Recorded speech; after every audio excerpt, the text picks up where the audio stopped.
13, 14.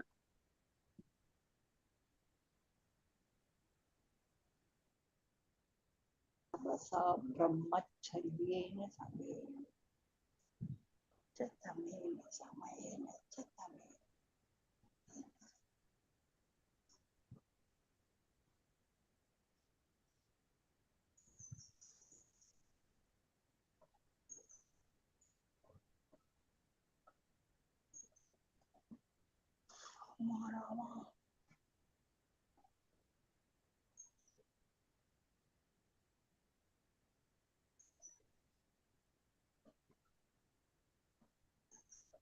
ஹரே கிருஷ்ணா எல்லாருக்கும்.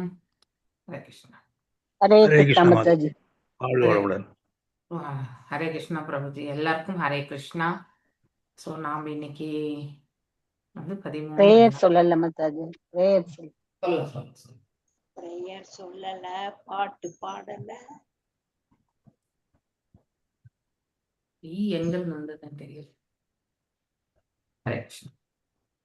ஜெய ராத மாதவ ஜபிஹாரி ஜெய ராதா மாதவ குஞ்ச விஹாரி. ஜெய ராத மாதவ குஞ்ச விஹாரி ஜெய ராதா மாதவ குஞ்ச விஹாரி. ஜெய கோபி ஜனவல்லபா கிரிவரதாரி ஜெய கோபி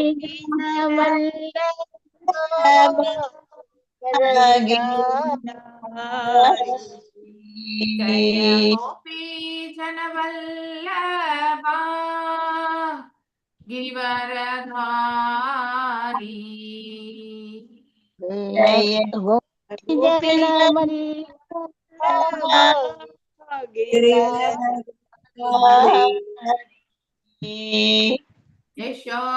யசோதநந்தன பிரஜன ரஞ்சன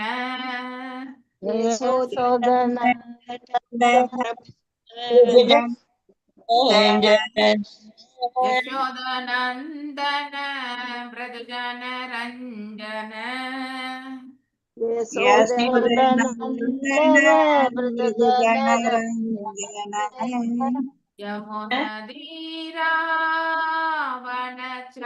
யமுனதீராவனச்சாரி யமுனதீராவனச்சாரி.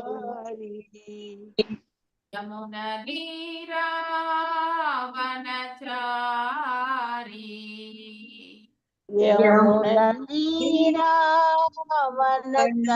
யமுனதீராவனச்சாரி. ஜெய ராத மாதவ குஞ்ச விஹாரி ஜெய ராதா மாதவ குஞ்ச விஹாரி. ஜெய ராத மாதவ குஞ்ச விஹாரி ஜெய ராதா மாதவ குஞ்ச விஹாரி. ஹரே கிருஷ்ணா கிருஷ்ணா கிருஷ்ண ஹரே ஹரே ஹரே ராம ராம ராம ஹரே ஹரே ஹரே கிருஷ்ணா கிருஷ்ணா ஹரே கிருஷ்ணா கிருஷ்ண ஹரே ஹரே ராம ஹரே ராம ராம ராம ஹரே ஹரே. ஹரே ஹரே கிருஷ்ணா கிருஷ்ணா கிருஷ்ண ஹரே ஹரே ஹரே ராம ராம ராம ஹரே ஹரே. ஹரே கிருஷ்ணா ஹரே கிருஷ்ணா கிருஷ்ணா கிருஷ்ணா ஹரே ஹரே ஹரே ராம ஹரே ராம ராம ராம ஹரே ஹரே. வாசுதேவாய. ஓம் நமோ பகவதே வாசுதேவாய. ஓம் நமோ பகவதே வாசுதேவாய. ஓம் நமோ பகவதே வாசுதேவாய. ஓம் நமோ பகவதே வாசுதேவாய. ஓம் நமோ பகவதே வாசுதேவாய. நாராயணம் நமஸ்கிருத்யாம் நாராயணம் நமஸ்கிருத்யம் நரம் செய்வ நரோத்தமம் நரம் செய்வ நரோத்தமம் தேவீம் சரஸ்வதிம் வியாசம் தேவீம் சரஸ்வதிம் வியாசம் ததோ ஜெயம் உதீரயேத். ததோ ஜெயமுதீரயேத். நஷ்டப்ராயேஷு ஆபத்ரேஷு நஷ்டாயேஷு அபத்ரேஷு நித்யம் பாகவத சேவையாம் நித்யம் பகவத் சேவையா பகவத்ய உத்தம ஸ்லோகே பகவத்யோத்தமஸ்லோகே பக்தேர் பவதே நைஸ்திகே. பவதி நைஸ்துகி. Reading from Bhagavatam. நாம் இன்னைக்கு 13வது ஸ்லோகம் வாசிக்க போறோம். 13 14 ரெண்டு சேர்ந்து. ज्ञानतिमिरान्धस्य ज्ञानाञ्जनयशलाकय चक्षुरुन्मीलितं येन तस्मै श्रीगुरवे नमः. श्रीचैतन्यमनोभीष्टं स्थापितं येन भूतले स्वयं रूपा गदामह्यं ददाति स्वपदान्तिकम्. हे कृष्णा करुणा सिन्धु दीनबन्धु जगत्पते गोपेश गोपिका कान्ता राधकान्ता नमस्तुते. तप्तकाञ्चन गौराङ्गी राधे वृन्दावनेश्वरी ऋषभानुसुते देवी प्रणमामि हरिप्रिये. वाञ्छकल्पतरुभ्यश्च कृपा सिन्धुभ्य एव च पतितानां पावनेभ्यो वैष्णवेभ्यो नमो नमः.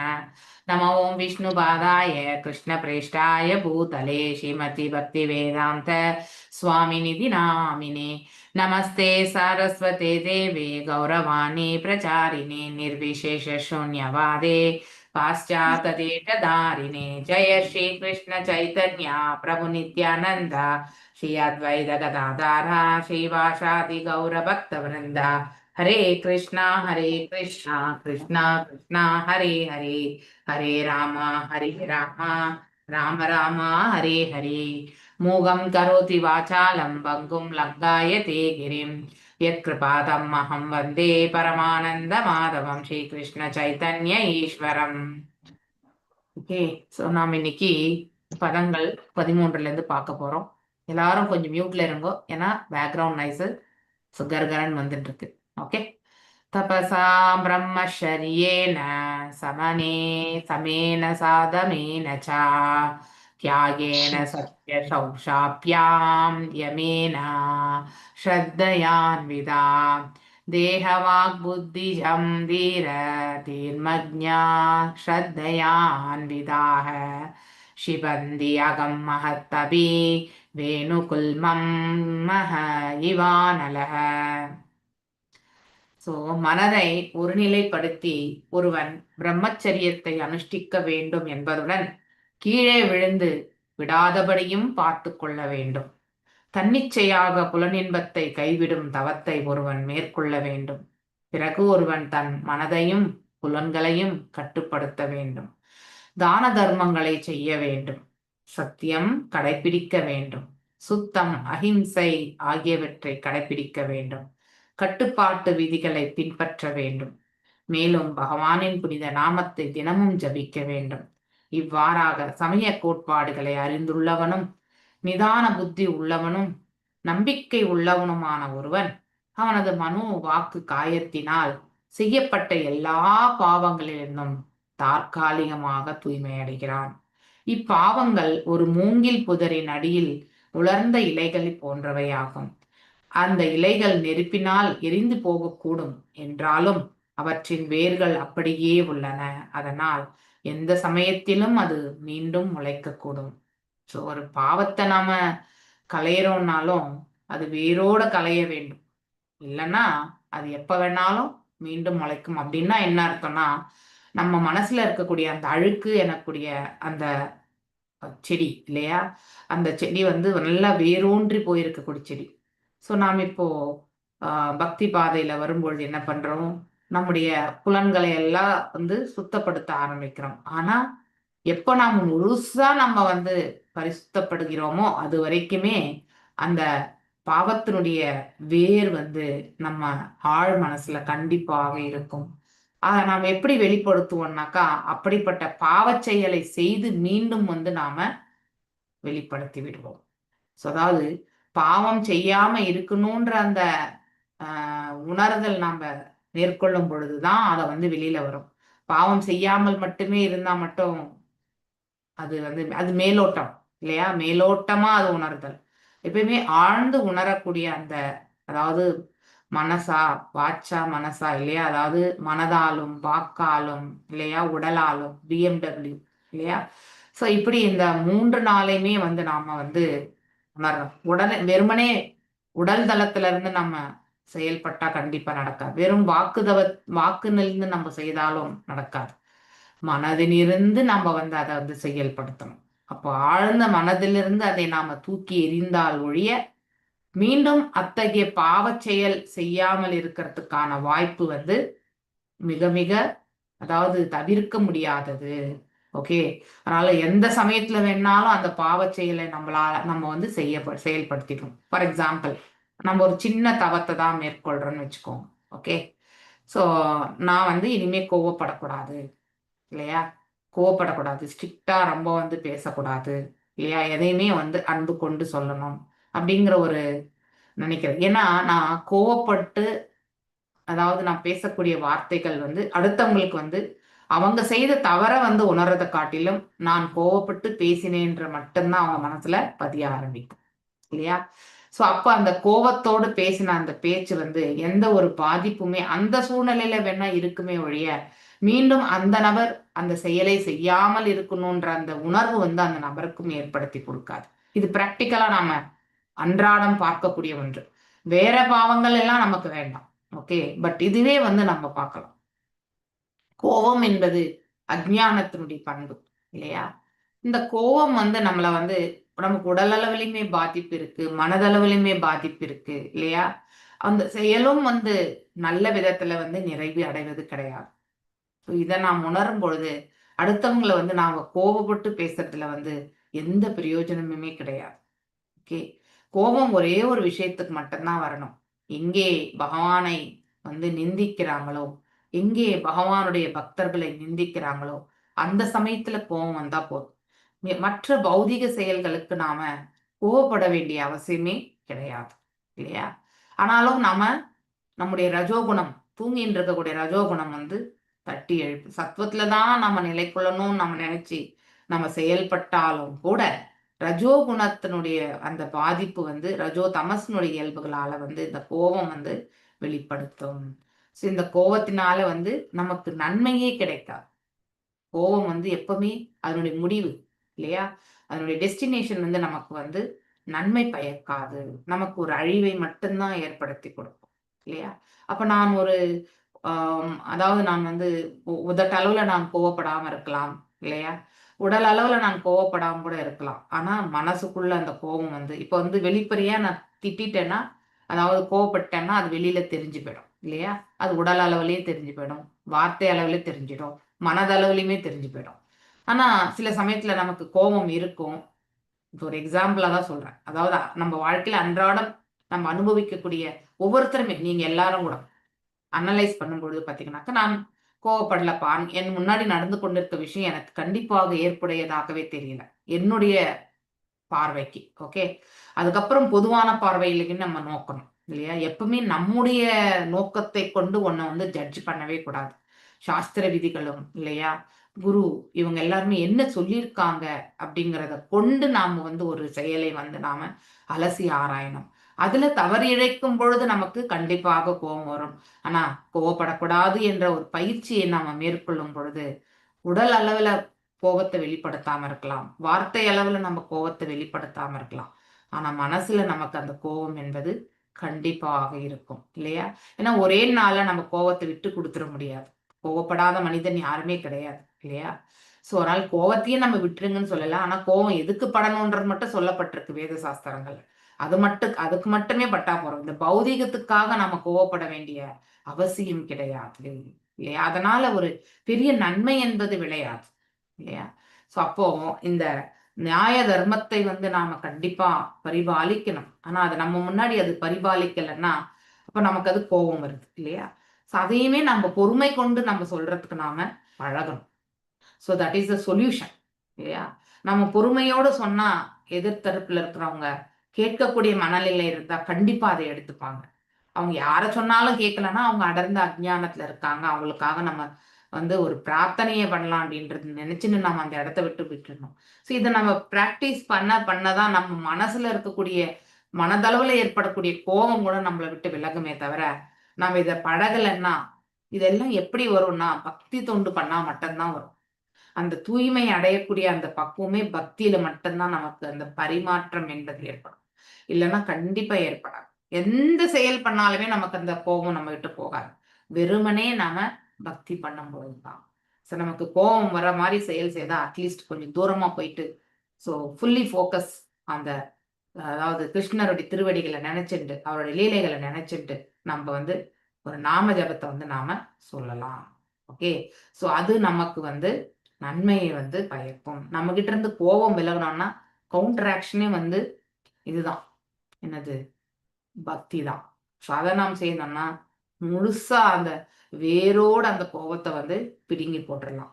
ஆனா எப்ப நாம் அந்த இது வந்து செயல்படலையோ அப்ப ஆட்டோமேட்டிக்லி அதனுடைய வீரியம் வந்து குறைஞ்சிருக்கலாம், அதனுடைய அளவு குறைஞ்சிருக்கலாமே ஒழிய கோபம் எனக்கூடிய அந்த பண்பு நம்ம கிட்ட மனசுல கண்டிப்பா இருக்கும். எப்ப இப்ப அந்த செடி வந்து இலை வந்து கருகி இருக்கலாம் மேலோட்டமா. ஆனா உள்ளுக்குள்ள அந்த வேர் வந்து இருக்கும் பொழுது அதுக்கு ஒரு கனமழை பொழிந்தா என்ன ஆகும்? இம்மீடியட்டா அது வந்து துளிர்க்க ஆரம்பிக்கும். இன்னொரு பிரான்ச்ச விட்டு அதுல இருந்து இது நம்ம பார்த்திருக்கோம் இல்லையா? இது பிராக்டிக்கலா நம்ம இன்றைக்கு கூட நம்ம பார்க்கக்கூடிய ஒன்றுதான் இல்லையா? அதனாலதான் இந்த மேல சொல்லப்பட்டிருக்கிற இந்த மொழிபெயர்ப்புல கொடுத்திருக்கக்கூடிய அந்த குவாலிட்டிஸ் இல்லையா? பண்புகள் எல்லாமே வந்து யாரை பற்றி சொல்லப்பட்டிருக்கு சொல்லுங்க? இது வந்து ஒரு பிரம்மச்சரியத்தை கடைபிடிக்கக்கூடியவனுடைய ஆஹ் அதாவது வழிமுறைகள், அவன் அனுஷ்டிக்க வேண்டிய வழிமுறைகள் இல்லையா? இது வந்து 25 ஆண்டுகள் வரை ஆணாக இருந்தாலும் சரி, பெண்ணாக இருந்தாலும் திருமணம் ஆகிறதுக்கு முன்னாடி இந்த விஷயம் வந்து பிரம்மச்சரியம் ஜென்ரலா பையனுங்களுக்கு தான் சொல்றது ஆக்சுவலி இல்லையா? ஸோ பெண்களுக்கே டிஃபரெண்ட். ஆனா பெண்களுமே வந்து திருமணம் ஆகிற வரைக்கும் தந்தையினுடைய பாதுகாப்பு இல்லையா? திருமணமான பிறகு கணவனுடைய பாதுகாப்பு அப்படி செல்கிறது. ஸோ அவங்களுடைய இதெல்லாமே வந்து ஆஸ்டரிட்டிஸ் எல்லாம் ஒரு பாதுகாப்போட தான் பிறந்ததுல இருந்து கடைசி வரைக்கும் எடுத்துட்டு போக வேண்டியிருக்கும். இங்க பெண்மை பற்றி எதுவுமே இந்த இடத்துல நாம பேசுறதுக்கு இல்லை. அவங்களுமே அந்த ஆஸ்திரேயர் வந்து கண்டிப்பா ஃபாலோ பண்ணாங்க. ஆனா இங்க பிரம்மச்சரியத்தை வந்து நாம இப்படித்தான் நாம வந்து அனுஷ்டிக்கணும்.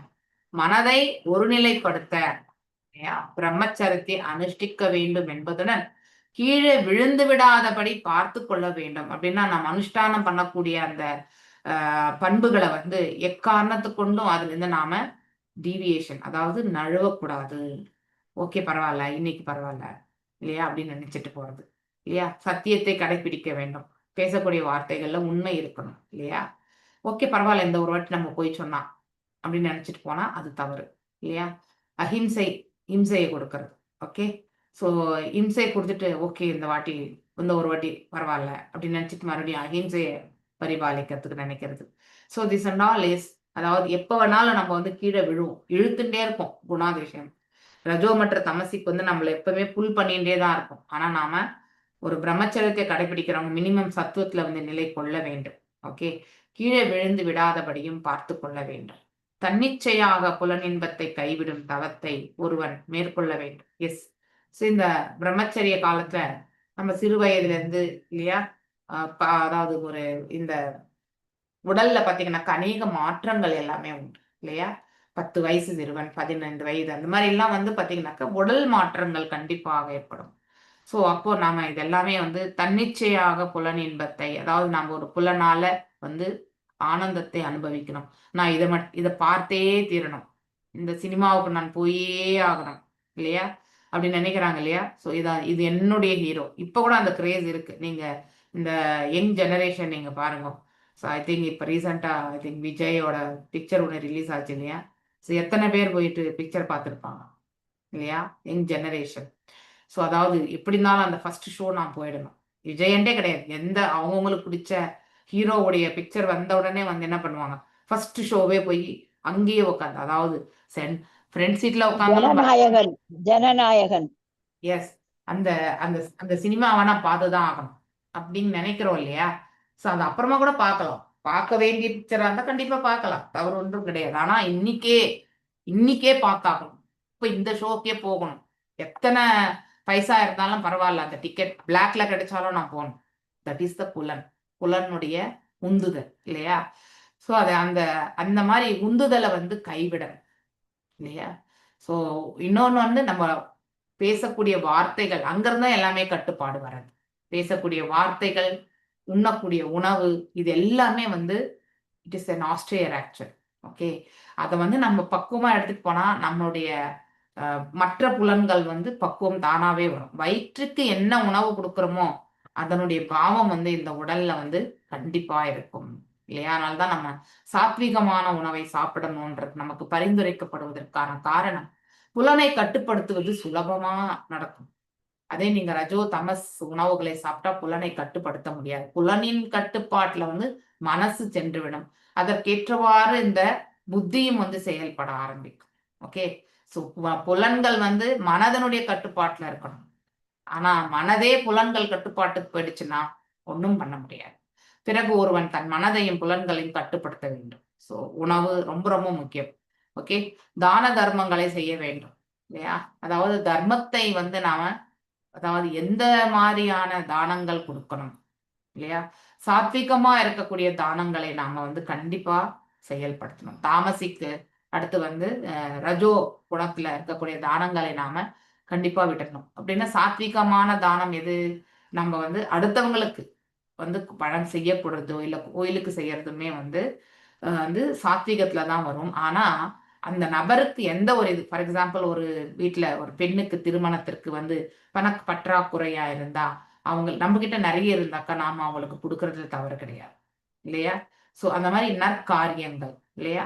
மேலும் ஒரு நம்ம ஆன்மீகத்துக்கு சம்பந்தப்பட்ட விஷயங்கள் இப்படி எல்லாமே வந்து, ஆனா வழங்கும் பொழுது இது எல்லாமே வந்து கிருஷ்ணார்ப்பணம் தான் இல்லையா. எல்லாமே அவருடைய அப்ரூவலால் தான் நம்ம செய்துட்டு இருக்கோம்ன்ற நினைச்சு அனைத்துமே அவருதுன்னு சொல்லிட்டு நம்ம கொடுத்துடணும், நமதுன்னு கொடுக்க வேண்டாம். ஓகே, இந்த பாவம் தான் நமக்கு இருக்கணும். நாம செய்யறோம்னு நினைச்சோம்னா அந்த கொடுத்த தானத்தினுடைய அதாவது ஓம் தத் சத் இல்லையா, படிச்சிருக்கோம் இல்லையா. ஓம் தத் சத் அப்படிங்கிறது வந்து நம்ம சத்துவ குணத்திலிருந்து கொடுக்கக்கூடிய தானம் இல்லையா. ஸோ அந்த மாதிரி தானங்கள் இல்லையா, தான தர்மங்களை வந்து செய்யணும்னு சொல்லப்பட்டோம். ஸோ மேலும் சத்தியத்தை, நம்ம பேசக்கூடிய வார்த்தைகள் கூடமே வந்து தர்மத்தை பரிபாலிக்கக்கூடியதாக இருக்க வேண்டும். நம்ம உள்ள ஒண்ணு வச்சுக்கிட்டு வெளியே ஒண்ணு கண்டிப்பா பேசக்கூடாது ஆக்சுவலி. ஓகே, சத்தியத்தை வார்த்தைகள்ல வந்து நாம வாக்குத்தவத்தை வந்து ஃபாலோ பண்ணணும். அதே மாதிரி உடல் தவம், வாக்குத்தவம், மனத்தவம், இந்த மூணுமே வந்து ரொம்ப ரொம்ப முக்கியம். ஓகே, மனசு சுத்தமா இருந்தா ஆட்டோமேட்டிக்கலி வந்து வாக்கு சுத்தமா வந்துடும். ஆனா இதுக்கு எல்லாத்துக்குமே ஒரு சப்போர்ட்டா இருக்கிறது வந்து உடல் சுத்தம். அதனாலதான் நம்ம ஸ்ரீ பிரபுபாதர் வந்து கிளீன்லினஸ் இஸ் காட்லினஸ்ன்னு சொல்லியிருக்காரு. ஓகே, அதாவது நாம் எவ்வளவு சுத்தமா இருக்காங்களோ அவ்வளவுமே நம்ம உடல் வெளிப்புறத்திலுமே சுத்தமா இருக்கணும். கந்தலானாலும் கசக்கி கட்டு, கூழானாலும் குளித்து குடி அப்படின்னு நமக்கு வந்து தமிழ்ல ஒரு ப்ராவர்பமே இருக்கு இல்லையா.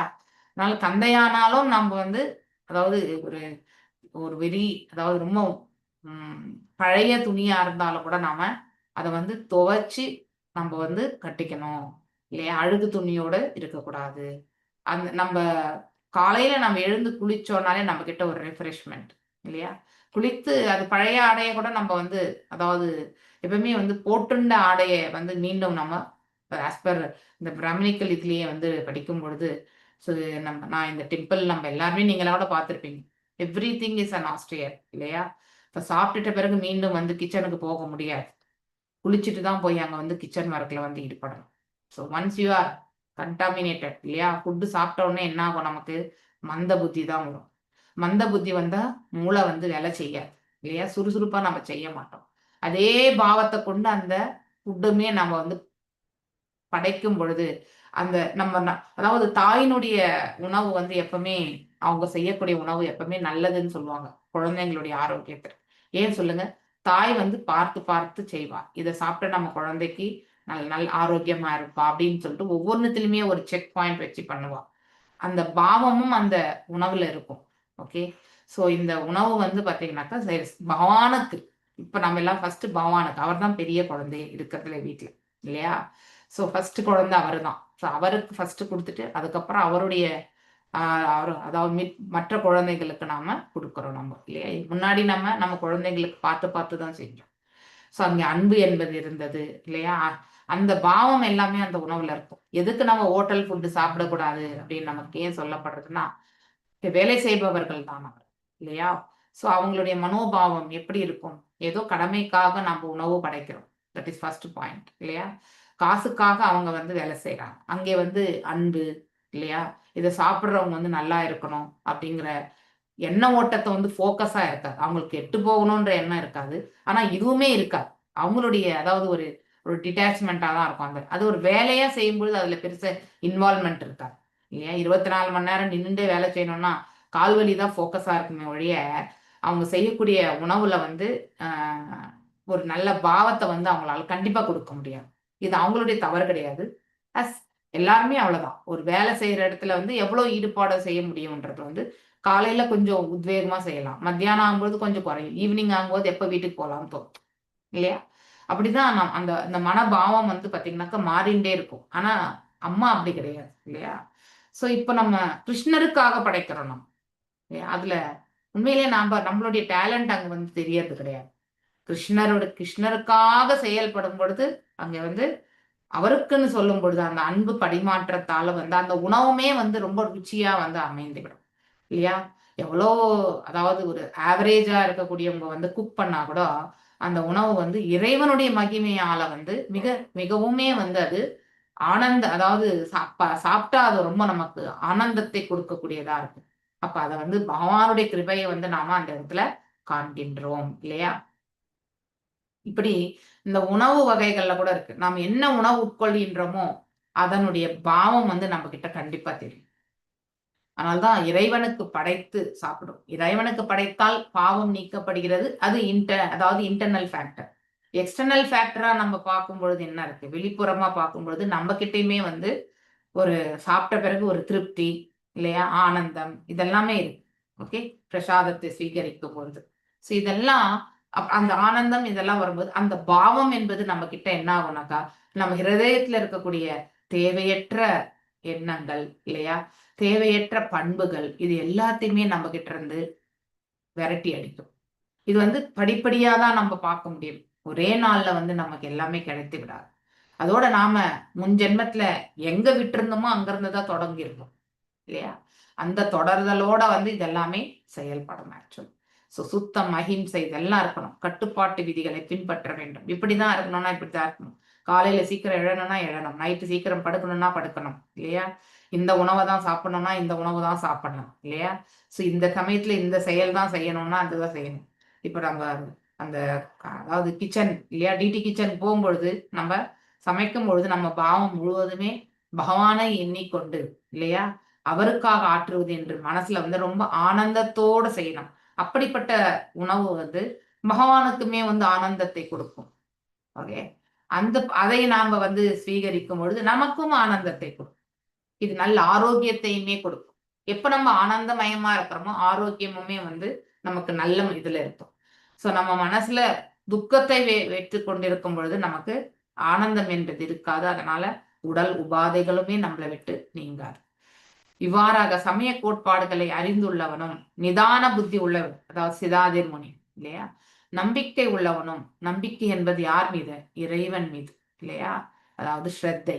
ஒருவன் அவனது மனதாலும் வாக்காலும் உடலாலும் செய்யப்பட்ட எல்லா பாவங்களிலும் தற்காலிகமாக தூய்மை அடைகிறான். ஆனா இது அப்படியே பிராக்டிஸ் பண்ணோம்னாக்கா ஆட்டோமேட்டிக்கலி ஒரு நாள் இல்லைனால் ஒரு நாள் அவன் அனைத்து பாவங்களிலும் வேரோடு வந்து வந்து அவனால வந்து வெளியில வர முடியும். இதை ஒரு நாள் செஞ்சா முடியாது. ஓகே, எல்லா நாட்களுமே இதை எடுத்து செல்லணும். இப்பாவங்கள் ஒரு மூங்கில் புதரின் அடியில் உள்ள உலர்ந்த இலைகளை போன்றவையாகும். அந்த இலைகள் நெருப்பினால் எரிந்து போகக்கூடும் என்றாலும் அவற்றின் வேர்கள் அப்படியே உள்ளன. அதனால் எந்த சமயத்திலும் அது மீண்டும் முளைக்கக்கூடும். தப என்னும் சொல் ஸ்மிருதி சாஸ்திரத்தில் பின்வருமாறு விளக்கப்படுகிறது. மனசேந்திரியானாம் சா ஹைகாக்ரியம் பரமம் தபஹ.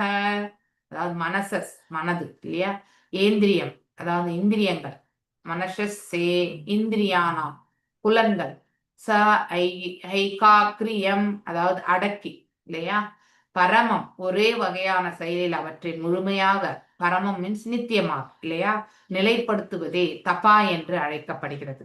இந்த கிருஷ்ண பக்தி இயக்கமானது மனதை எப்படி பக்தி தொண்டில் ஒருநிலைப்படுத்துவது என்பதை போதிக்கிறது. எஸ், ஃபிக்ஸிங் த மைண்ட் இல்லையா. நம்ம இது என்னது ஞான யோகம், தியான யோகத்துல உட்கார்ந்து நம்ம அஷ்டாங்க யோக பயிற்சிகள் செய்யும் பொழுது ஒரு புலனா பக்குவப்படுத்திட்டு வரும் இல்லையா. ஒரு இது பார்த்தீங்கன்னா சக்கரமா நம்ம வந்து மனசை வந்து நிலைப்படுத்திட்டு வந்து அதுக்கப்புறம் அந்த தியான பயிற்சியில ஈடுபடும். ஆனா அதாவது பக்தி யோகத்துல அப்படி கிடையாது. அதாவது வெறுமனே மனசை வந்து இறைவனு திருவடிகளை நினைக்கணும், அவருடைய லீலைகள், இந்த மாதிரி அவருக்கு சம்பந்தப்பட்ட விஷயங்கள் மட்டும்தான் நம்ம மனசுல போகணும். அப்போ ஆட்டோமேட்டிக்கலி இறைவனை எப்பொழுதும் எண்ணக்கூடிய அந்த மனசு வந்து நமக்கு நிலை பெறுகிறது. இது பிராக்டிஸ் பண்ணா மட்டும்தான் வரும், ஒரே நாள்ல வராது. ஓகே, இதுதான் முதல் தரமான தப பிரம்மச்சரியம் 8 அம்சங்களை கொண்டதாகும். அப்போ இந்த பிரம்மச்சரியம் வந்து என்னெல்லாம்ன்றத வந்து ரொம்ப அழகா சொல்லப்படும். டோட்டலாவே வந்து அதாவது எதிர்பாலினரை வந்து நினைக்கவே கூடாது. அது எந்த ஆங்கிள்னாலும் நினைக்க கூடாது. பெண்களை பற்றியே ஒருத்தன் வந்து நினைக்க கூடாது. அதுதான் வந்து பிரம்மச்சரியம். ஸோ அதுலயுமே வந்து புலன்களுடைய திருப்திக்காக வந்து நாம நினைக்கவே கூடாது இல்லையா. ஸோ இந்த மாதிரி உடலுறவு வாழ்வை பற்றி பேசக்கூடாது.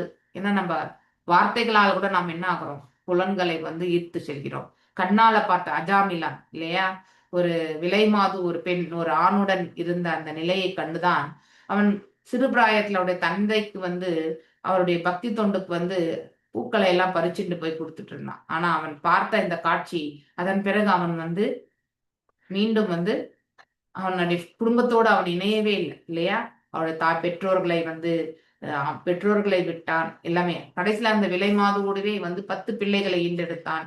கடைசி பையனுக்கு வந்து நாராயணா என்ற பெயர் வைத்தான். அந்த நாராயணா என்ற பெயர் வைக்கிறதுக்கு கூட அவன் சிறு பிராயத்துல செய்த பக்தி தொண்டுதான் காரணம் இல்லையா. அவனுடைய முன்னாலே செஞ்ச அதாவது சுக்ருதி இல்லையா, அஜ்ஞான சுக்ருதி தான் காரணம். அதனால்தான் அந்த குழந்தை வந்து நாராயணன்.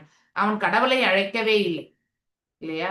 கடவுள் நாமத்தை மட்டுமே வந்து தன்னுடைய மகன் மீது இருந்த அன்பினால் அழைக்கின்றான் அவன், அவ்வளவுதான். வித்தவுட் எனி அஃபென்சஸ் தான் அந்த இடத்துல. ஆனா ஈடுபாடு கிடையாது இல்லையா.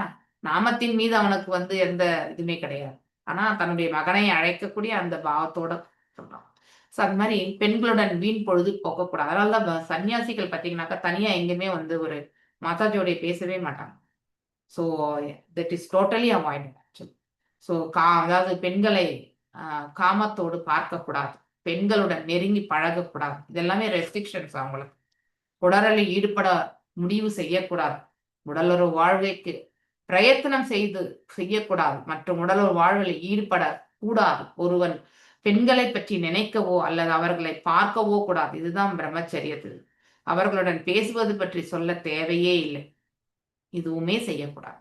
இது முதல் தர பிரம்மச்சரியம், இது ஃபர்ஸ்ட் கிளாஸ் பிரம்மச்சரியம். ஓகே, ஆனா இதை வந்து இந்த காலகட்டத்தில் யாராலுமே, முன்னாடிலாம் ஆண்களுடைய பள்ளி செப்பரேட்டா இருந்தது, பெண்களுடைய பள்ளிலாம் செப்பரேட்டா இருந்தது இல்லையா. ஸோ நம்மெல்லாம் படித்த காலத்துல கூட ஸ்கூல்ஸ் டிஃப்ரெண்டா தான் இருந்தது. நானும் வந்து மகளிர் பள்ளியில தான் படித்தேன். ஓகே, சிறுபிராயத்துல அதாவது நான் கான்வென்ட்ல படிச்சப்போ கோயடு தான் அது. ஆண் பெண் எல்லாமே ஒன்னாதான் உட்கார்ந்து படிப்போம் 5வது வரைக்கும். 6வதுல இருந்து பாத்தீங்கன்னா 10வது வரைக்குமே வந்து பெண்கள் பள்ளியில தான் படிச்சோம். அதன் பிறகு மறுபடியும் கோயட். இந்த கோயட் வந்து ஸ்டார்ட் ஆனது ஐ திங்க் எங்க எங்க ஜெனரேஷன்ல இருந்து தான் நினைக்கிறேன், எனக்கு தெரிஞ்சு. ஓகே, இப்போ ஃபுல் ஃபிளெட்ஜா மத்தாஜி எங்கெல்லாம் நாங்க கூட விமென்ஸ் காலேஜ்ல தான் மத்தாஜி படிச்சோம். கேர்ள்ஸ் ஸ்கூல்ல முதல் படிச்சோம், அப்புறம் விமென்ஸ் காலேஜ்ல தான் படிச்சோம் மத்தாஜி. ஆமா, இப்போ எங்க விமன்ஸ் காலத்துல எல்லாம் காலேஜ். கோ எஜுகேஷன் ரொம்ப இல்ல மத்தாஜி. பாய்ஸ்க்கு ஆமா வேற கேர்ள்ஸ் அப்படிதான் இருந்தது. ஆமா, அது ரொம்ப School- நல்லது ஆக்சுவலி. ஆனா இப்ப எல்லாமே ஸ்கூல்ல கோயட். எஜுகேஷன் தான் மாதாஜி, காலேஜ்ல பெண்கள் தனிதான். ஆமா இல்லையா? சோ அந்த விடலை பருவம் வரைக்குமே நம்ம வந்து இந்த செப்பரேஷன் வந்து ரொம்ப நல்லதுதான். ஓகே, அந்த காலகட்டத்துல அவங்க நல்ல ஒரு பழக்க வழக்கங்களை தான் கொண்டு இருந்தாங்க. ஆனா அது இப்போ என்னாச்சு, ஆண் பெண் சமம் என்ற ஒரு நிலைக்கு வந்துட்டு இப்போ சட்டம் என்ன பாஸ் பண்ணியிருக்காங்க, லிவிங் டுகெதர் ரிலேஷன்ஷிப் 1 மாசம் இருந்தா கூட அவங்க வந்து ரெஜிஸ்டர் பண்ணணும்னு சொல்லியிருக்காங்க, கணவன் மனைவியா. Okay, government has got a law. இதெல்லாம் தவிர்க்கணுன்றதுக்காக நாம எல்லாருமே மேற்கத்திய நாடுகளுடைய நிலையை வந்து ஃபாலோ பண்ணிட்டு நம்ம கலாச்சாரத்திற்கு வந்து ஒத்து வராத ஒரு செயலை தான் நம்ம செய்யணும் இல்லையா? மாதாஜி ஃபர்ஸ்ட் இந்த காலத்துல யங் லேடிஸ் ட்ரெஸ் கோட ஒழிக்கணும் மாதாஜி. அததான் செய்யணும் மாதாஜி. அதுக்கப்புறம் தான் மீதி ரெவல்யூஷன். அவங்க ட்ரெஸ்ஸா போடுறாங்க மாதாஜி. எஸ். சோ இது சிட்டில வந்து இன்னும் ரொம்ப சர்வசாதாரணமா ஆயிடுது மாதாஜி. அதை நம்ம ஒண்ணுமே பண்ணவே முடியும். ஐயோ பார்க்கவே சைக்கிள மாதாஜி. வீடு திருத்தினா உடம்பெல்லாம் போதும், பூசு. வீடு திருத்தினா போதும், மத்தவங்க யாரும் திருத்த முடியாது. நம்ம யாருமே ஒரு திருத்த ஒருத்தர் முடியாது. நம்ம வீட்டுல திருத்தணும்னா ஆட்டோமேட்டிக்கலி நாடு தெரிஞ்சு போயிடும் இல்லையா? எல்லாமே தலைவரிச்சுன்னு தானே போறாங்க. ஸ்கூலுக்கு ஆமா. போனாலும் சரி, எங்க போனாலும் சரி. அன்னைக்கு திரௌபதி விரிச்சின்னு போன மாதிரி தான் இருக்குது எல்லா இடத்துலயும். எல்லா இடத்துலயுமே ஒண்ணும் பண்ண முடியாது. நம்ம வீட்டுல சரி பண்ணா போதும், வேற எங்கேயும் செய்ய முடியாது. உங்க பேத்திக்கு சொல்லுங்கண்ணா, உங்க பேத்திக்கு சொல்லுங்க முதல்ல. பேத்தி பேரனுக்கெல்லாம் அட போயா உங்களுக்கு தெரியாது போயினே இருப்பாங்க பாட்டு. ஸ்கூல்ல கல்யாணத்துக்கு போனா கூட ஒரு ம். கல்யாணத்துக்கு போனா ஐயர் முதல்ல தலை வந்து ஜடை போடுங்கிறாங்க. இந்த காலத்துல மாதாஜி ஜடையே போட மாட்டேங்கிறாங்க மாதாஜி. அது செய்யவே கூடாது கல்யாணத்தப்ப அப்படிம்பாங்க மாதாஜி. அத கூட புரிஞ்சுக்க மாட்டேங்கிறாங்க மாதாஜி. ஹரே கிருஷ்ண மாதாஜி. கரெக்ட். அது ஒரு ஹேர் ட்ரெஸ்ன்னு சொல்லிட்டு என்ன பண்ணுவாங்க, இது வரைக்கும் எல்லாத்தையுமே வந்து அங்கங்க ஃப்ளவரை வச்சு அந்த ரிசப்ஷன் பார்க்கணும். முன்னாடி எல்லாம் ரிசப்ஷனே கிடையாது இல்லையா? வெறும் நிச்சயதார்த்தம் மட்டும்தான் நடக்கும் இல்லையா? ரிசப்ஷன் மாப்பிள்ளை அழைப்பு வருவாங்க, நிப்பாங்க. ஆனா அதுக்கப்புறம் அந்த பெண்ணை அமர வச்சு அவங்க 2 பக்கத்து சம்பந்தம் இது எங்க இதுல பண்ணுவாங்க. ஐ டோன்ட் திங்க் மற்ற இதுல எப்படி பண்றாங்கன்னு தெரியாது. ஸோ இந்த பக்கம் அப்பா அம்மா, பையனுடைய அப்பா அம்மா, அந்த பக்கம் பெண்ணுடைய அப்பா அம்மா உட்காந்து தட்டு மாத்தி இல்லையா? அதுக்கப்புறம் அந்த பெண்ணுக்கு வந்து நலங்கெல்லாம் வச்சு எல்லா இதுலயும் உண்டு மாதாஜி. அத ப்ராசஸ் கொஞ்சம் வேறுபடுமே தவிர மத்தபடி இதெல்லாம் ரொம்ப கலாச்சாரமா ஒரு நல்லா இருந்தது. என்னுடைய திருமணத்திலயுமே அது நடந்ததுனால சொல்றேன் நான். ஆனா இது இந்த என்னது இப்பெல்லாம் ஒன்லி ரிசப்ஷன், அந்த சடங்கே இல்ல இல்லையா? 6:45 மணிக்கெல்லாம் வந்து பாத்தீங்கன்னாக்கா ஃபுட் ஸ்டார்ட் பண்ணிடுவாங்க இல்லையா?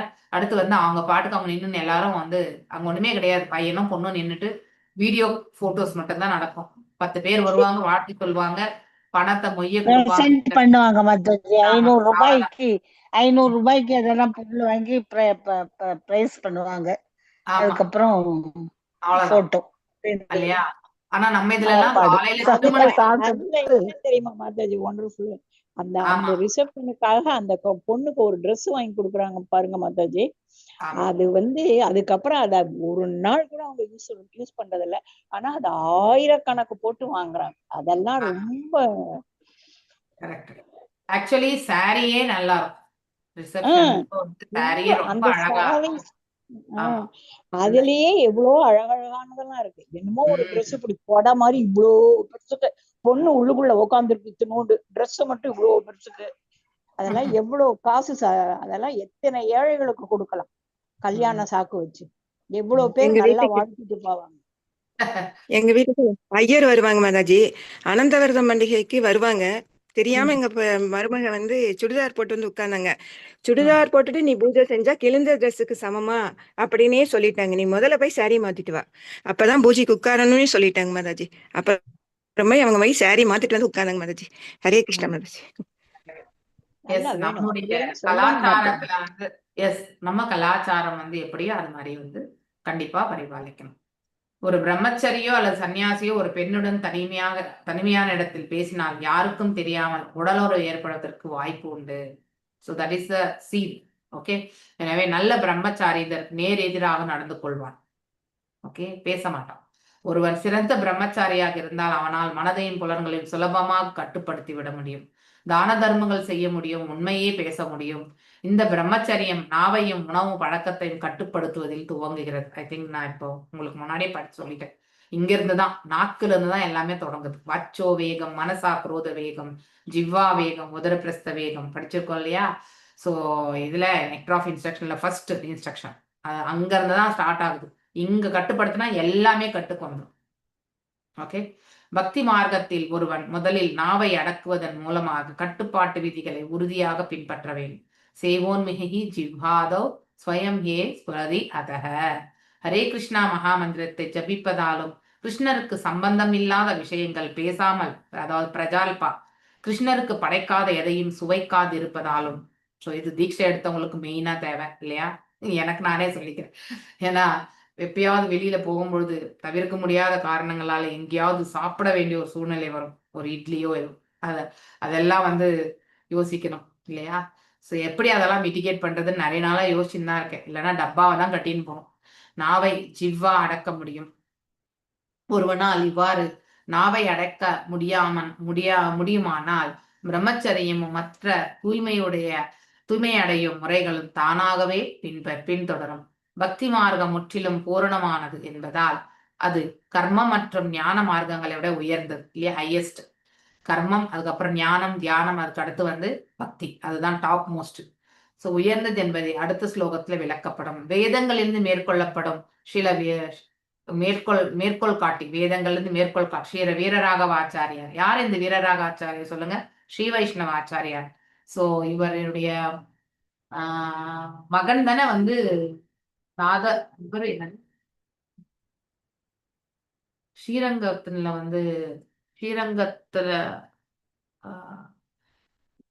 எனக்கு பேர் இங்கே இருக்கு, வரமாட்டேங்குது. ஓகே, வேங்கட பட்டருடைய மகன் தான் ஸ்ரீரங்கம். இல்ல வேங்கட பட்டனுடைய பிள்ளை தான் கோபால பட் கோஸ்வாமி, அவர் வேற. வீரராகாச்சவரையுடைய மகன் அவருமே ரொம்ப ஃபேமஸ் தான். நம்ம இந்த எழுத்துக்கள் அவரை பத்தியுமே நிறைய இடங்கள்ல நம்ம ஸ்ரீல பிரபுபாதர் மேற்கோள் காட்டியிருக்கார். ஓகே, அது என்னல வரும், அது எனக்கு ஞாபகம் இல்லை. ஸோ ஓகே, ஸ்ரீல ரூப கோஸ்வாமியும் கூட அளவுக்கு அதிகமாக உண்பது அத்தியாகாரா ஆன்மீக வாழ்வில் முன்னேற்றத்திற்கு ஒரு தடைக்கல்லாகும் என்று எச்சரித்துள்ளார். நிறைய சாப்பிடக்கூடாது, தூக்கம் தான் நிறைய வரும் இல்லையா? பகவான் ஸ்ரீ கிருஷ்ணர் பகவத்கீதை ரொம்ப டேஸ்டா இருந்தாலும் கொஞ்சம் தான் சாப்பிடணும். யுக்தாஹார விஹாரஸ்ய யுக்த சேடஸ்ய கர்மஷு யுக்த ஸ்வபாவான போதஸ்ய யுக்தோ பகவதி துக்கஹா. ஒரே நிமிஷம்.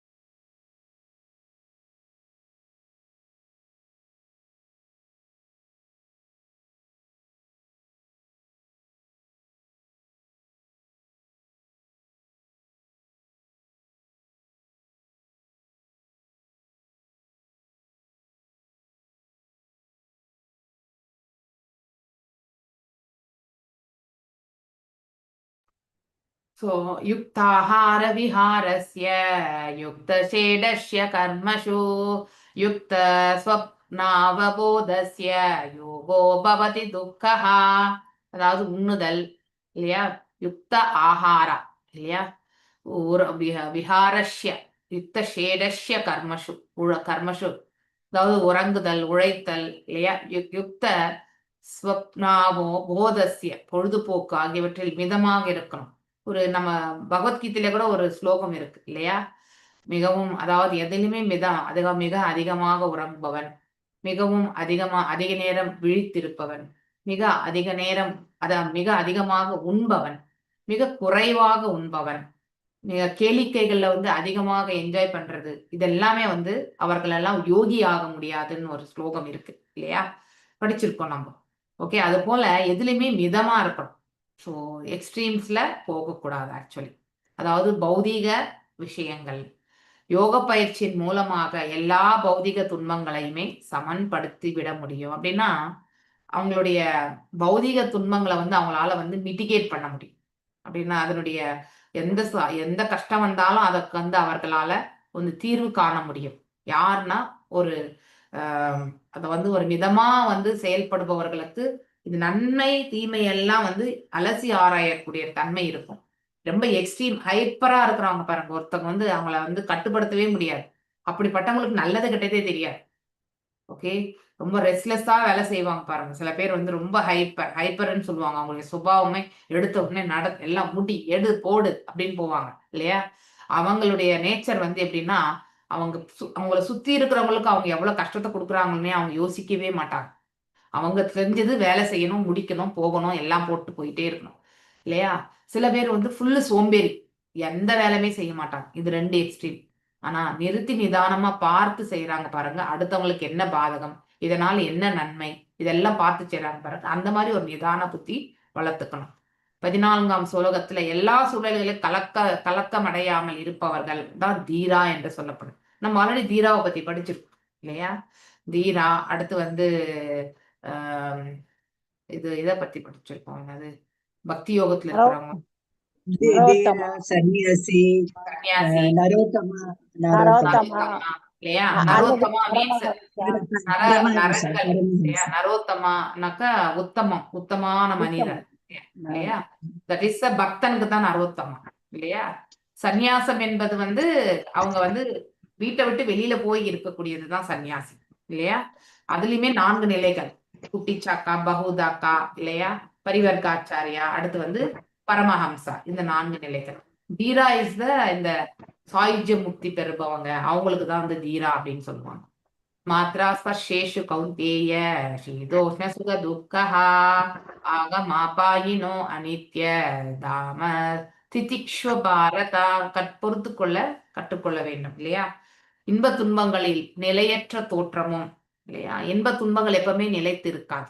சில காலம் நமக்கு இன்பம் இருக்கும், சில காலம் துன்பம் இருக்கும் இல்லையா? அது காலத்தினால் வந்து அந்த மாற்றம் என்பது தவிர்க்க முடியாத ஒன்றுதான். இப்ப இருக்கிற மாதிரி இருக்கும், ஆனா அடுத்து ஒரு 4 மாசம் கழிச்சு பாத்தீங்கன்னா அந்த துக்கம் இருக்காது இல்லையா? அதே போல அடுத்த க்ஷணம் கூட வந்து அந்த துக்கம் இருக்குமான்னு நமக்கு தெரியாது. இது காலத்தினுடைய இது அடிப்படையில அது மாற்றம் என்பது உண்டு. அதனால எப்படி கோடை குளிர்காலம் இல்லையா, வெயில் காலம், குளிர்காலம், மழை காலம் இல்லையா, இலையுதிர் காலம், இப்படி எல்லாமே நம்ம வந்து பாக்குறோமோ, காலங்களின் தோற்றத்தையும் அது மறையும். இப்ப நம்ம வெயில் காலம் முடிஞ்சு நம்ம எந்த இதுக்கு வரோம், நம்ம இப்போ இதுக்கு மழை காலத்துல என்ட்ரி ஆயிருக்கும் இல்லையா? அடுத்து டிசம்பர்ல வரும்போது குளிர் காலத்துக்கு என்ட்ரி ஆயிடும். ஏதாவது நவம்பர் டிசம்பர்ல. அடுத்து வந்து அக்டோபர்ல இருந்து தொடங்கும் அந்த குளிர்காலம் இல்லையா? எண்டுல இருந்து தொடங்கி டிசம்பர் முடிஞ்சு ஜனவரி 15 வரைக்குமே. அடுத்து வெயில் காலம், வசந்த காலம் வந்து ஸ்டார்ட் ஆகும். இதெல்லாம் நம்ம தெரிஞ்சதுதான். இது தோன்றும் மறையும். பரத புலன்களின் உணர்வினாலே இவை எழுகின்றன இல்லையா? அப்படின்னா என்ன அர்த்தம்? நாம வந்து இது குளிர்காலம், இது வெயில் காலம் அப்படின்றதெல்லாம் நம்மளுடைய புலன்கள் வந்து அந்த ஸ்பர்ஷத்தை வந்து உணர்றதால நம்ம அதை ஃபீல் பண்றோம். வெப்பமா இருக்குன்றது வந்து நம்ம புலன்களை கொண்டுதான் உணர்றோம் இல்லையா? அதே மாதிரி ரொம்ப குளிரா இருக்கிறதுமே நம்ம புலன்களுடைய செயல்களால் தான் நம்ம வந்து உணர்றோம். அந்த உணர்வினாலே தான் இதெல்லாம் நம்ம வந்து இது குளிர் வெப்பம் இல்லையா அப்படின்றது வந்து நம்ம இப்ப நாக்கு கூட பாத்தீங்கன்னா நம்ம சாப்பிடக்கூடிய உணவு புளிப்பா கசப்பா இல்லையா, உப்பா அதே மாதிரி வந்து இனிப்பா அப்படிங்கிறது எல்லாமே நம்ம நாவினுடைய அந்த டேஸ்ட் இல்லையா, அந்த ருச்சியை கொண்டு நம்ம தெரிஞ்சுக்கிறோம். அப்போ ஒரு புலனுடைய செயலால தான் நாம் இதை வந்து புரிஞ்சுக்க முடியாது. ஸோ இவற்றினால் வந்து கலக்கம் அடையாம அப்படின்னா அந்த புலன் வந்து சொல்லும், ஐயோ இது கசப்பா இருக்கு, இந்த உணவு சாப்பிட வேண்டாம், இது வந்து ரொம்ப இனிப்பா இருக்கு, நிறைய சாப்பிட முடியாது, இப்படிலாம் இந்த நாக்கு நமக்கு என்ன பண்ணும், இண்டிகேஷன் கொடுத்து மனசை வந்து அதன் தரப்புல ஈர்த்து சென்று புத்தியை வந்து வேண்டாம் அப்படி சாப்பிட வேணாம்னு நினைக்க தோணும் இல்லையா? ஆனா உண்மையிலே நம்ம வந்து இனிப்பு கசப்பு எல்லாவற்றையுமே வந்து நாம வந்து ஒன்று போல பாவிக்கக்கூடிய அந்த மனசுதான் நம்ம வந்து எடுத்துக்கணும் இல்லையா? ஓகே, இது இனிப்பு கொஞ்சம் சாப்பிட்டுதான் ஆகணும், கசப்புமே வந்து சாப்பிட்டுதான் ஆகணும். இதெல்லாம் அந்த பதார்த்தங்களுடைய தன்மையை தவிர இது வந்து நம்ம உடலுக்கு நன்மைதான் இல்லையா? இப்ப பாகற்காய் சாப்பிடுறது நம்ம உடலுக்கு ரொம்ப நல்லது. ஆனா எத்தனை பேர் பாகற்காய் சாப்பிடுவாங்க? அந்த கசப்புனாலே வந்து சாப்பிட மாட்டாங்க. அதை இனிப்பா மாற்றி சாப்பிடுவாங்க இல்லையா? அதாவது வெல்லத்தை போட்டு அந்த ஒரு கூட்டுல ஏதாவது ஒன்று பண்ணா கூட அது வந்து வெல்லம் போட்டிருப்பாங்க. அந்த கசப்பு தன்மையே அதுல வந்து இதாயிருக்கும் இல்லையா? அந்த மாதிரி நம்ம நாவிற்கு அடிமை. இவற்றை பொறுத்து கொள்ள ஒருவன் பழகி கொள்ள வேண்டும். இதனுடைய தன்மை இப்படித்தானே அதை ஏற்றுக்கக்கூடிய மனப்பக்குவம் வரணும். பௌதிக வாழ்வில் பல தொல்லைகள் உள்ளன. ஆத்தியாத்மிக, ஆதி பௌத்திக அண்ட் ஆதி தெய்வீக. எல்லா சூழ்நிலைகளும் இத்தொல்லைகளை பொறுத்து கொள்ள பழகியவன் தான் தீரன். எக்ஸாம்பிள் நம்ம ஃபர்ஸ்ட் கேண்டோல படிச்சிருக்கோம் இல்லையா? தீரா நிலை யார் அடைஞ்சது சொல்லுங்க? திருதராஷ்டிரன் இல்லையா? சோ அதுவுமே வந்து ஒரு தூய பக்தருடைய அறிவுறுத்துதால இல்லையா? அவர் வந்து ஒரு நரோத்தமனா பண்ண முடியல இல்லையா? அந்த அளவுக்கு பக்குவம் அவருக்கு இருக்க. அவருக்கு வெறுமனே இருந்தது என்னது? அந்த முக்தி பெறக்கூடிய சாயுஜ முக்தி பெறக்கூடிய அந்த ஒரு பாதை மட்டும்தான் அவருக்கு வந்து காட்டணும். ஏன்னா அதை வந்து அவருக்கு விதுரருடைய அறிவுரைகள் தான் விதுரருடைய அறிவுரைகள். பாண்டவர்களை வந்து வெறுத்தார் மாதாஜி. அதனாலதான் பாண்டவர்களுக்கு வந்து அவர் நிறைய தீங்கு இழைத்தார். வைஷ்ணவ அபராதத்தினால வந்து அவர் வந்து ஒரு பக்தர் ஆக முடியல அப்படிங்கறத வந்து நம்ம படிச்சோம் இல்லையா? இத வந்து நம்ம நல்லா தெரிஞ்சு கேச்சித் கேவலயா பக்தயா வாசுதேவ பராயணாக அகம் துன்வந்தி காதஸ்யேன நீஹாரம் இவ பாஸ்கரஹ. கிருஷ்ணரிடம் முழுமையான தூய பக்தி தொண்டை கொண்ட மிகவும் அரிதான ஒருவரால் மட்டுமே பாவ விதைகளை உயிர்த்தெழ வாய்ப்பில்லாதபடி அவற்றை வேருடன் பிடுங்கிட முடியும். ஸோ அப்போ நாம பியோர் டிவோஷனல் சர்வீஸ் அந்த சுச்சுவேஷன்ல போய் நின்னாதான் அந்த வேரோட எடுக்க முடியும். தூய பக்தி நிலை இல்லையா? அந்யாபிலாஷித சூன்யம் ஞான கர்மாதி அனாவிருத்தம் அனுகூலியேன கிருஷ்ணானுஷீலனம் பக்திர் உத்தம பக்தி. ஓகே, அந்த உத்தம பக்தியை வந்து நாம வந்து செய்தால் மட்டும்தான் அந்த பாவத்தை வந்து நம்மளால வேரோட பிடுங்கி எறிய முடியும். இல்லைன்னா அந்த வேர் அப்படியே தான் இருக்கும். எப்ப மழை பெஞ்சா அந்த செடி மீண்டும் துளிர்த்து வெளியில வருமோ தெரியாது நமக்கு. எப்ப நாம ஒரு பாவ செயல் செய்து அதை மீண்டும் அந்த பாவ கடல் வந்து நம்ம கிட்ட அப்படியே வச்சிருக்கிறோமோன்றது வந்து நம்ம கையில தான் இருக்கு. ஆனா அதை வந்து நம்ம வந்து தூய பக்தி தொண்டினால் மட்டும்தான் நம்மளால அதை கவுண்டராக்ட் பண்ண முடியும். வேற எதுனாலுமே அதை வந்து பிடுங்கி எறிய முடியாது. சூரியன் அதன் கதிர்களால் உடனே பனியை அகற்றுவது போல இல்லையே? காலையில பனி இருக்கும், ஆனா ஒரு 7-8 மணிக்கு சூரியன் வந்த உடனே அந்த பனி இருக்கிற இடமே தெரியாது. அது போல பக்தி தொண்டை நிறைவேற்றுவதாலே அதை அவரால் செய்து விட முடியும். யாரு? அந்த நபரால. முந்தைய ஸ்லோகத்தில் சுகதேவ கோஸ்வாமி பின்வரும் உதாரணத்தை கொடுத்துள்ளார். மூங்கில் புதருக்கு அடியில் கொடிகளின் உலர்ந்த இலைகள் ஒரு தீயினால் முழுமையாக எரிந்து நம்ம வந்து அதை வந்து பத்த வச்சோம்னா கண்டிப்பா எரிஞ்சிடும். எனினும் மண்ணுக்குள் அவற்றினுடைய வேர்கள் இன்னும் இருப்பதால் எந்த சமயத்திலும் அவை மீண்டும் முளைக்கக்கூடும். இத கரும்பு பயிர் பண்ணக்கூடியவங்களுடைய இது பார்க்கலாம் இல்லையா? கரும்பு நடுவாங்க. ஆக்சுவலி அந்த இது நடும் பொழுது அதனுடைய வேர் பார்த்தீங்கன்னா ரொம்ப ஸ்ட்ராங்கா தான் இருக்கும். ஓகே, மீண்டும் வந்து என்ன பண்ணுவாங்க, ஒரு முறை அதை அறுவடை பண்ண பிறகு அதையே வெட்டி விட்டுட்டு வரக்கூடிய இதுவுமே உண்டு, சாத்தியக்கூறு. செகண்ட் டைம் கூட பண்றது உண்டு சில இடங்கள். ஆனா அத வந்து அந்த அளவுக்கு நமக்கு விளைச்சல் வராது. ஓகே, ஆனா என்ன பண்ணுவாங்க, அந்த நிலத்தையே வந்து அதாவது எரிப்பாங்க. அந்த மேல இருக்கிற தீ வைப்பாங்க இல்லையா? தீ வச்சுட்டு அதுக்கப்புறம் முழுசா என்ன பண்ணுவாங்க, உழுதுடுவாங்க. ஓகே, அதாவது நிலத்தை வந்து பதம் பண்றது இல்லையா? அதுக்கப்புறம் மீண்டும் வந்து வேற ஒரு பயிரை தான் நடுவாங்களே தவிர மீண்டும் அதே கரும்பு பயிரை வந்து நடமாட்டாங்க. ஓகே, அதுக்கப்புறம் மீண்டும் வந்து வேற இன்னொரு தடவை வந்து கரும்பை போடுறதுக்கான வாய்ப்பு அவங்களுக்கு கிடைக்கும். இப்படிதான் சின்ன வயசுல நான் பார்த்தது. ஆக்சுவலி அதை மட்டும்தான் சொல்றேன். ஓகே, ஸோ அது மாதிரி இந்த சாம்பல் ஆகிவிடும். மண்ணுக்குள் அவற்றுடைய வேர்கள் கண்டிப்பா இருக்கும். எந்த சமயத்திலும் அவை மீண்டும் முளைக்கக்கூடும். அதுபோல பக்தி தொண்டில் நாட்டம் இல்லாமல் வரட்டு வேதாந்த அறிவை மட்டும் ஒருவன் வளர்த்து கொள்வானேயானால் அவனுடைய இதயத்தில் தீய ஆசைகளின் வேர் அழிந்து விடாமல் அப்படியே இருக்கும். ரொம்ப அழகா சொல்லிடுச்சு இல்லையா? பாவம் செய்யக்கூடிய அந்த உந்துதல்கள் எல்லாமே அதன் மீது இருக்கக்கூடிய ஈடுபாடு வந்து அந்த மனசுல வந்து கலைந்திருக்கவே முடியாது. அது அப்படியே தான் இருக்கும். இதனால் அவருடைய தீய ஆசைகள் மீண்டும் வெளிப்பட வாய்ப்புண்டு. பாகவதத்துல 10வது காண்டத்துல வந்து 14வது அத்தியாயத்தில் 4வது ஸ்லோகம். ஸ்ரேய ஸ்ருதிம் பக்திம் உதஷ்ய தேவிபோ கிளிஷ்யந்தி கேவல போத லப்தையே.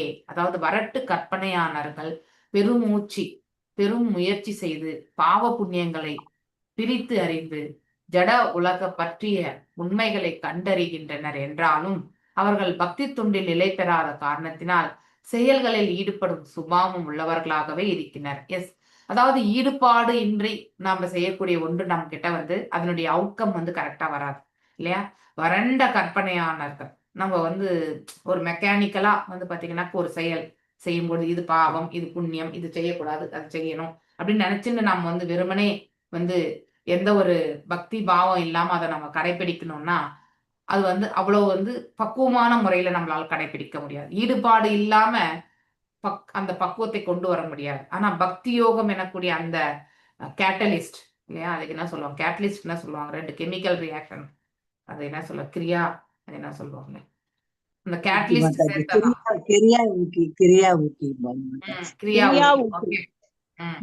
அதை நீங்க ஆட் பண்ணாதான், பக்தி எனக்கூடிய கேட்டலிஸ்ட் நீங்க ஆட் பண்ணா மட்டும்தான் அதனுடைய அவுட்கம் வந்து டிஃபரெண்டா இருக்கும். இல்லைன்னா it will not be perfect.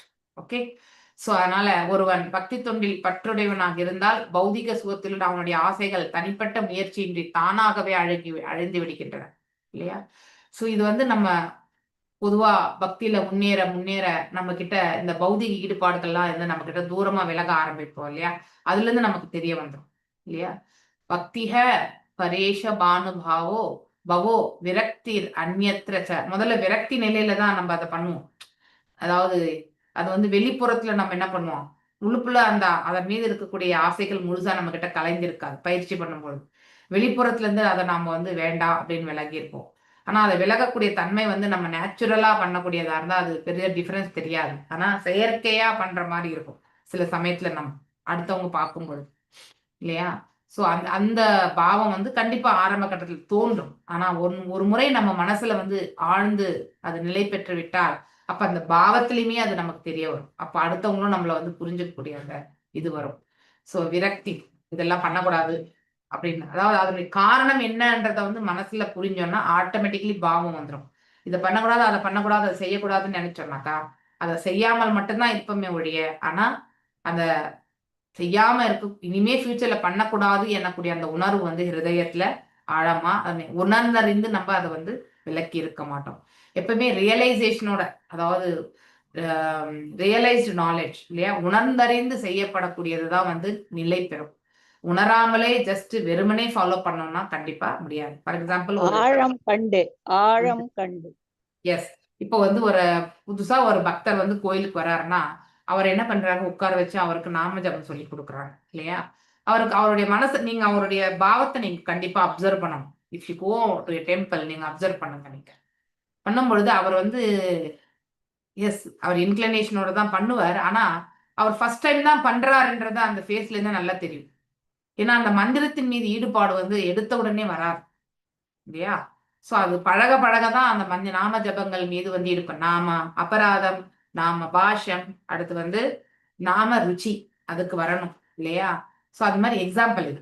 So இந்த உணர்ந்தறிதல் என்று வர வரைக்குமே நாம செய்யக்கூடிய செயல்கள் எல்லாமே வெளிப்படுத்தப்படும் விதம் வந்து ஒரு செயற்கையான ஒரு நிலையில தான் அது வந்து நம்ம பண்ண முடியும் இல்லையா? உணரும் பொழுது ஆட்டோமேட்டிக்லி அது நேச்சுரலா வரும்.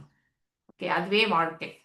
பாவம் புண்ணியம் என்னும் இருவகையான பௌதிக செயல்களும் தானாகவே அவனுக்கு சுவையற்றவை ஆகிவிடும். அப்படின்னா புண்ணியத்திற்காக அவன் எதையும் செய்ய மாட்டான்.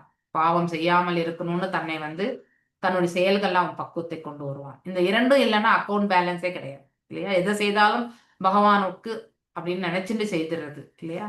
எந்த தானங்கள், எந்த தவங்கள் எதுவா இருந்தாலும் இறைவனுக்காக ஆற்றுவது என்று எண்ணும் பொழுது அதனுடைய புண்ணியங்களை பற்றி அவன் வந்து எண்ணுவது கிடையாது. அதே மாதிரி ஒருத்தருக்கு தீங்கு இழைக்க கூடாது என்ற எண்ணத்தோடு அவன் செயல்படுபவன் பாவத்தையுமே அவன் வந்து விலகி தூரமாக இருக்கான். சோ இப்படிதான் ஒருத்தருடைய சுபாவம் வந்து மாற்றத்திற்கு வரும். கிருஷ்ணரின் நித்திய தொண்டன் என்ற முறையில் தனது சொந்த புலனின்பத்திற்காக செய்யப்பட வேண்டிய அலட்சியம் ஒரு ஜீவராசிக்கு இல்லை. அதாவது எனக்கு தனது சொந்த புலனின்பத்திற்காக செய்யப்பட வேண்டிய லட்சியம், ஆலட்சியம் லட்சியம் ஒரு ஜீவராசிக்கு இல்லை, அது இல்லை, ஒன்லி லட்சியம் தான். ஓகே, கிருஷ்ணரின் நித்திய தொண்டன் என்ற முறையில இல்லையா, அதாவது you are the eternal servant இல்லையா, அதாவது நம்ம எப்பவுமே பகவானுக்கு தொண்டன் என்ற நிலை ஏற்படும் பொழுது சொந்த புலனின்பது இதை வந்து சாப்பிட்டே ஆகணும் இல்லையா, இதை வந்து போய் பார்த்தே ஆகணும், இதை கேட்டே ஆகணும் அப்படிங்கலாம் அந்த உந்துதல் எல்லாம் எதுவுமே இருக்காது. ஓகே, ஆகையால் பாவ புண்ணிய செயல்களுக்கு உண்மையில் அறியாமை தான் காரணம். அப்படின்னா நாம யாரு, நாம என்ன செய்யக்கூடாது, இதெல்லாமே வந்து எது நல்லது எது கெட்டது இல்லையா, எதை செய்யக்கூடாது, எது செய்யத்தக்க செயல், எது செய்யத்தகாத செயல், இதெல்லாம் வந்து நம்ம பக்தியில வரும்பொழுதுதான் வேறுபடுத்தி பார்ப்போம். ஹரே கிருஷ்ண மாதாஜி, நீங்க இப்ப சொல்ற ஒவ்வொரு பாயிண்ட்டும் 12th சாப்டர் பக்தி தொண்டுல வந்து ஃபர்ஸ்ட் ஸ்லோகால ரொம்ப நீங்க இப்ப சொல்றது அப்படியே பொருள் கொடுத்துருக்கு மாதாஜி. இன்னைக்கு நான் ரீட் பண்ணும்போது நீங்க இப்ப சொல்றது எனக்கு ஒண்ணு நான் படிச்சது நீங்க அப்படியே நீங்க சொல்றீங்க, ரொம்ப அழகா இருக்கும் மாதாஜி. ஹரே கிருஷ்ணா மாதாஜி. அந்த ஸ்லோகம் கூட நான் இன்னைக்கு பை ஹார்ட் பண்ணி வச்சிருக்கிறேன் மாதாஜி. Okay, good. ஆகையால் பாவ புண்ணிய செயல்களுக்கு உண்மையில் அறியாமைதான் காரணம் இல்லையா, அதாவது எதற்காக நாம் இதை செய்யணும் அப்படிங்கறத தெரியாமலே செய்யும் பொழுது அது அஜ்ஞானத்தினுடைய ரூபம் ஆக்சுவல் இல்லையா, பிளைண்டா இல்லையா. சோ அதனால பிளைண்டா எதுவுமே செய்யக்கூடாது. பக்தி கூட வந்து எதற்கு செய்கின்றோம் என்பதை புரிந்து கொண்டு செய்யும். அதனால் அதை நாம் எப்படி பக்குவப்படுத்தணும் அப்படிங்கறதுமே அந்த நோக்கத்தை கொண்டு செய்யணும். அப்ப ஏதோ ஒண்ணு சொன்னாங்க, ஏதோ ஒண்ணு செய்யறேன்னாக்கா அது வந்து நமக்கு நன்மை வராது, அஜ்ஞானம். அதனால என்ன ஆகும், பாவ புண்ணியங்கள் தான் வந்து சேரும். ஆகவே பக்தி தொண்டு செய்யும் படிக்கு ஒருவன் ஏற்றம் பெற்ற உடனே பாவ புண்ணிய செயல்கள் இருந்து பற்றுதலே அவன் விட்டு விடுகின்றான். எனக்கு புண்ணியத்துக்காக செய்யுது, நம்ம எல்லாம் கூட அந்த ஒரு நிலைக்கு வந்திருக்கணும் இந்நேரத்துக்கு இல்லையா. இந்த டொனேஷன் கொடுக்குறோம்னா இது என்னுடைய வம்சத்தை காக்கட்டும் அப்படின்னு நினைச்சிட்டு கொடுக்க கூடாது. இறைவன் நமக்கு கொடுத்தார் இல்லையா, இது அவருடைய பணம், அவருக்கு கொடுக்கறதுல நமக்கு என்ன இருக்கு இல்லையா, என்ன எதிர்பார்ப்பு இருக்கு. இப்போ ஒருத்தருடைய பணத்தை நம்ம வந்து எடுத்து அடுத்தவங்களுக்கு கொடுக்குறோம்னா அதை நமக்கு புண்ணியம் வரணும்னு நம்ம நினைச்சு கொடுப்போமா? கண்டிப்பா கிடையாது. அவருக்கு தான் போய் சேரணும்னு நினைப்போம். அது போன்றதுதான் நாமளே உழைச்சு சம்பாதித்தாலும் கூட அந்த சம்பாதிக்கக்கூடிய பாதையை பகவான் தான் கொடுத்தார் இல்லையா. அந்த திறனும் நம்ம கிட்ட அவருடைய அந்த திறன் ரூபத்துல அவர் தான் இருக்கார், சக்தி ரூபத்திலுமே அவர் தான் இருக்கார், ஆற்றலின் வடிவத்திலும் இருக்கார், அதை செயலாற்றக்கூடிய அந்த பக்குவத்தையுமே அவர் தான் கொடுக்கிறார். அப்போ அத்தனையும் கொடுத்த மூலாதாரம் அவர் தான் வந்து எல்லாத்துக்கும் மூல காரணம் இல்லையா. அனைத்து முதலீடுமே அவர் தான் பண்ணியிருக்கார். அப்போ முதலீடு அவர் பண்ணின பிறகு நாம நடுவுல வந்த நாம எடுத்து நாம அடுத்தவங்களுக்கு கொடுக்கும் பொழுது அது நமக்கு வந்து சேரணும்னு நினைக்கிறது எவ்வளவு பெரிய பேராசை இல்லையா. அதிகமான பேராசை தான் இது. இதை நாம உணர்வதற்கு நாம முயற்சி பண்ணணும்.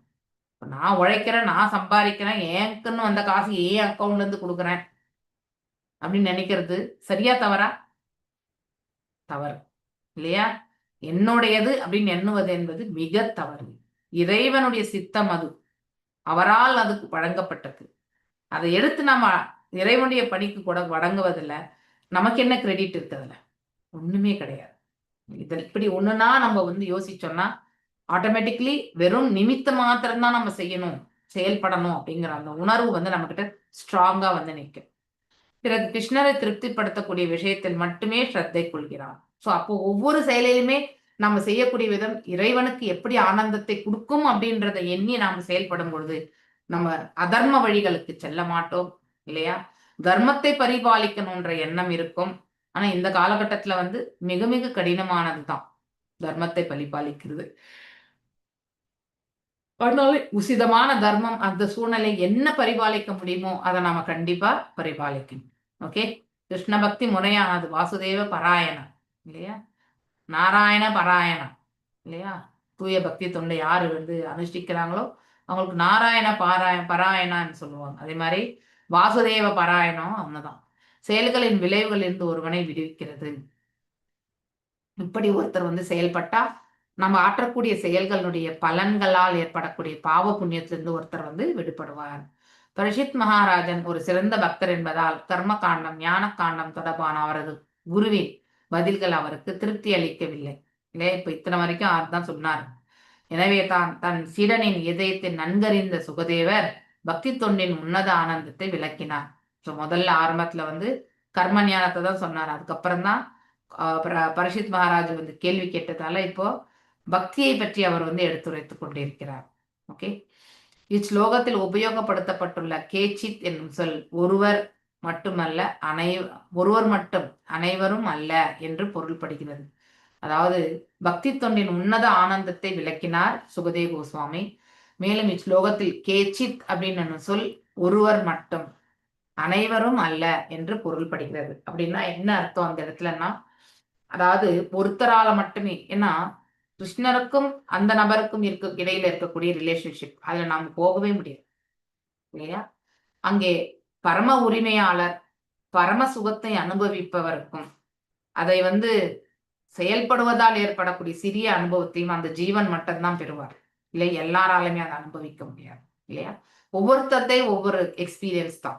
அனைவராலும் கிருஷ்ண உணர்வினராக ஆக முடியாது, எடுத்தவனே முடியாது, பயிற்சி பண்ணா மட்டும்தான் முடியும். இதை பின்வரும் ஸ்லோகத்துல 7 பாயிண்ட் மனுஷியானாம் சகசிரேஷு கஷ்டித் எததி சித்தையே, அதாவது மனிதர்களில் 1000 பேர் ஒருத்தர் பாத்தீங்கன்னா அதாவது பக்குவம் அடையறதுக்கு முயற்சி செய்யலாம் இல்லையா?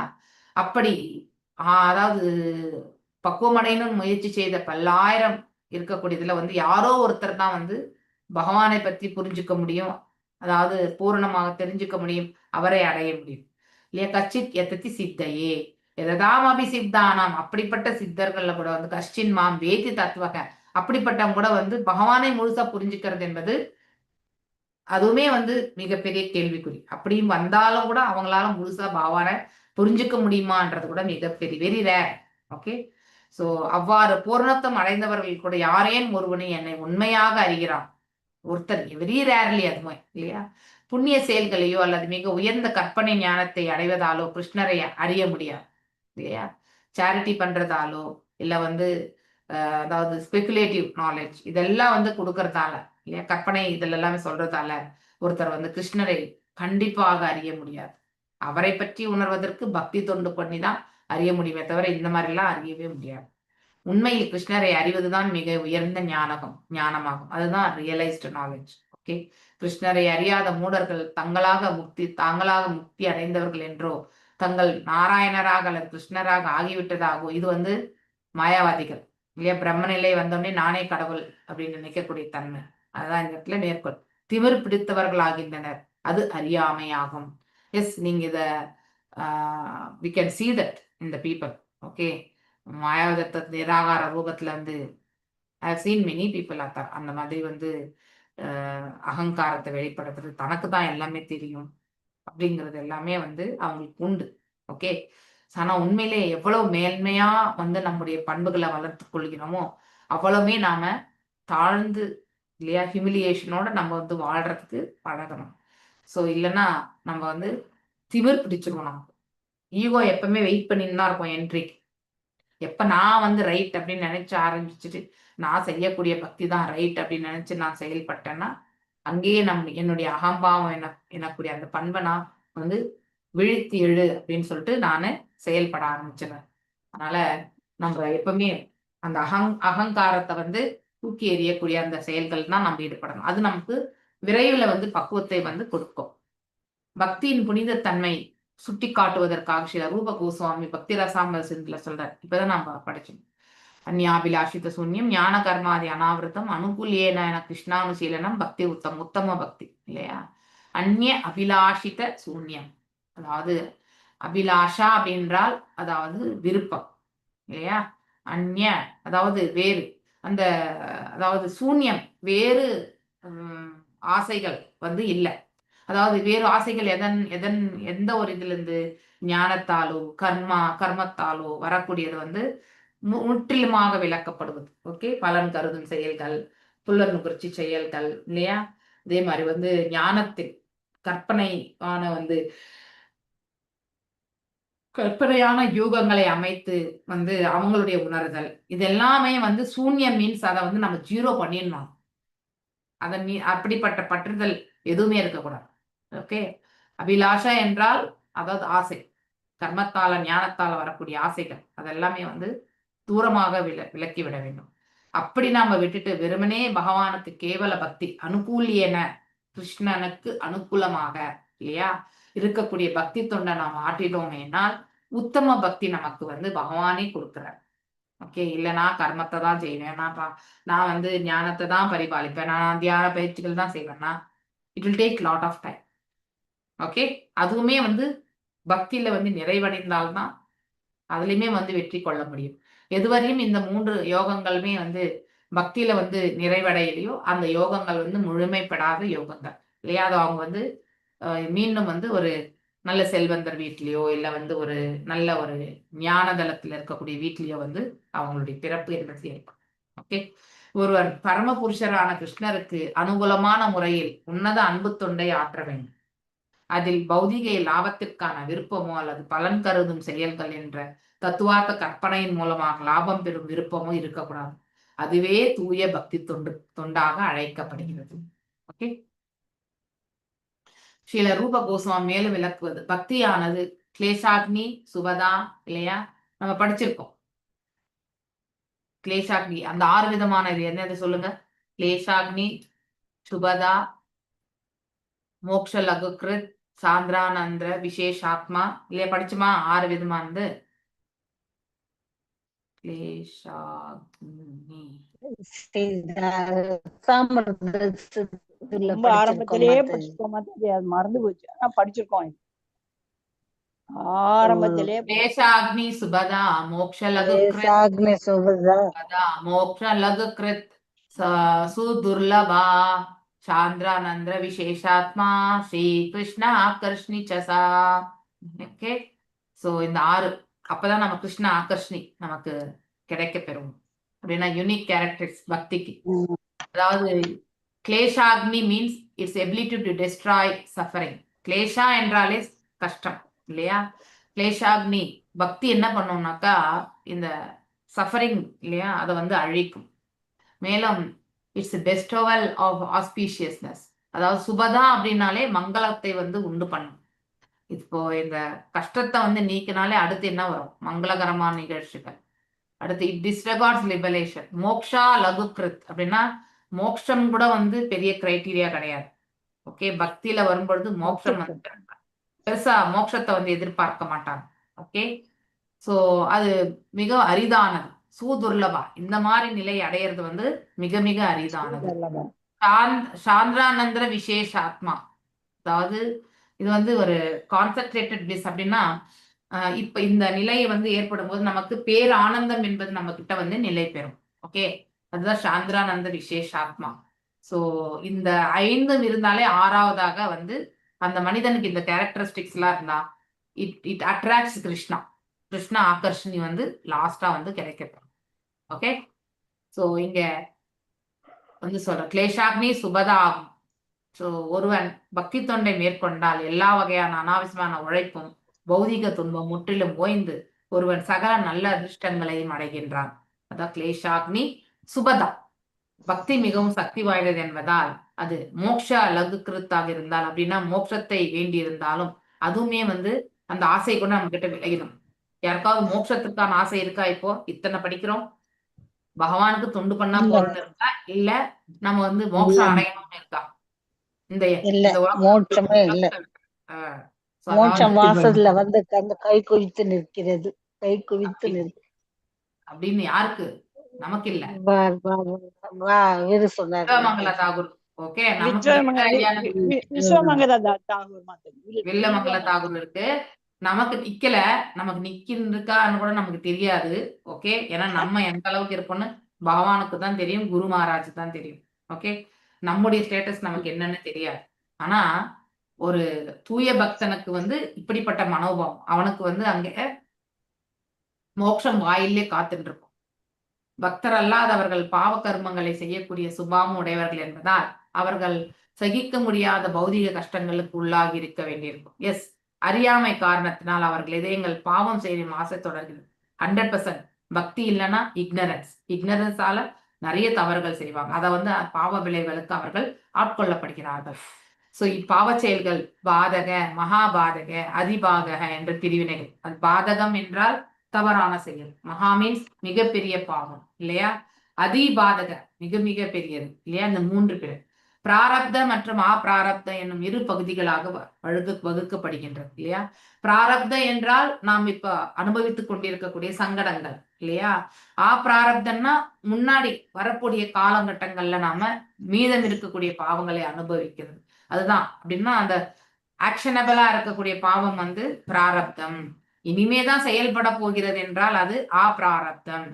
எந்த பாவ விளைவுகளிலிருந்து ஒருவன் தற்போது துன்பம் அனுபவிக்கின்றானோ அது பிராரப்தம் என்னப்படுகிறது. நிகழும் தன்மையில் உள்ள துன்பத்திற்கான உற்பத்தி ஸ்தானங்கள் அப்பிராரப்தி இல்லையா. அதாவது நிகழும் தன்மையில் உள்ள இனிமே வரப்போகுது நியர் ஃபியூச்சர்ல துன்பத்திற்கான உற்பத்தி ஸ்தானங்கள் இல்லையா. அது எந்த இடத்துல நம்ம வந்து நான் ஒரு பாவத்தை செய்யறேன்னா ஃபியூச்சர்ல நான் அனுபவிக்க போறேன் இல்லையா. அதுதான் உற்பத்தி ஸ்தானங்கள். பாவத்தை வந்து விளைவிக்கக்கூடிய நிலையில நான் செயல்பட்டேன் என்றால் ஃபியூச்சர்ல அந்த பாவத்தினுடைய விளைவை வந்து நான் வந்து அனுபவித்து தான் தீரணும். அதை வந்து இன்னுமே பண்ண முடியாது. இப்பாவ விதைகள் கண்ணுக்கு புலப்படாதவை என்றாலும் எண்ணற்றவையாகும். கணக்கே கிடையாது. மேலும் முதலாக அவை விதைக்கப்பட்டது எப்போது என்பதை யாராலும் ஆராய்ந்து அறியவே முடியாது இல்லையா. எப்பத்துல இருந்து இந்த பாவங்கள் நமக்கு கட்டின்னு இருக்கோன்றது எந்த ஜென்மத்திலிருந்து நமக்கு தெரியாது. ஓகே. பலனளித்து விட்ட பாவ விளைவுகள் பிராரப்த என் காரணத்தால் ஒருவன் தாழ்ந்த குடும்பத்தில் பிறந்துள்ளதாகவோ அல்லது மற்ற கஷ்டங்களால் துன்புறுத்தாகவோ காணப்படுகிறான். ஒருத்தர் வந்து மிக மிக குறைவான ஒரு பிறப்பு இல்லையா, வாழக்கூடிய சூழ்நிலை ரொம்ப மோசமான சூழ்நிலைன்னா அது எல்லாமே பாவத்தினுடைய விளைவுகள் என்று சொல்லப்பட்டது. ஓகே.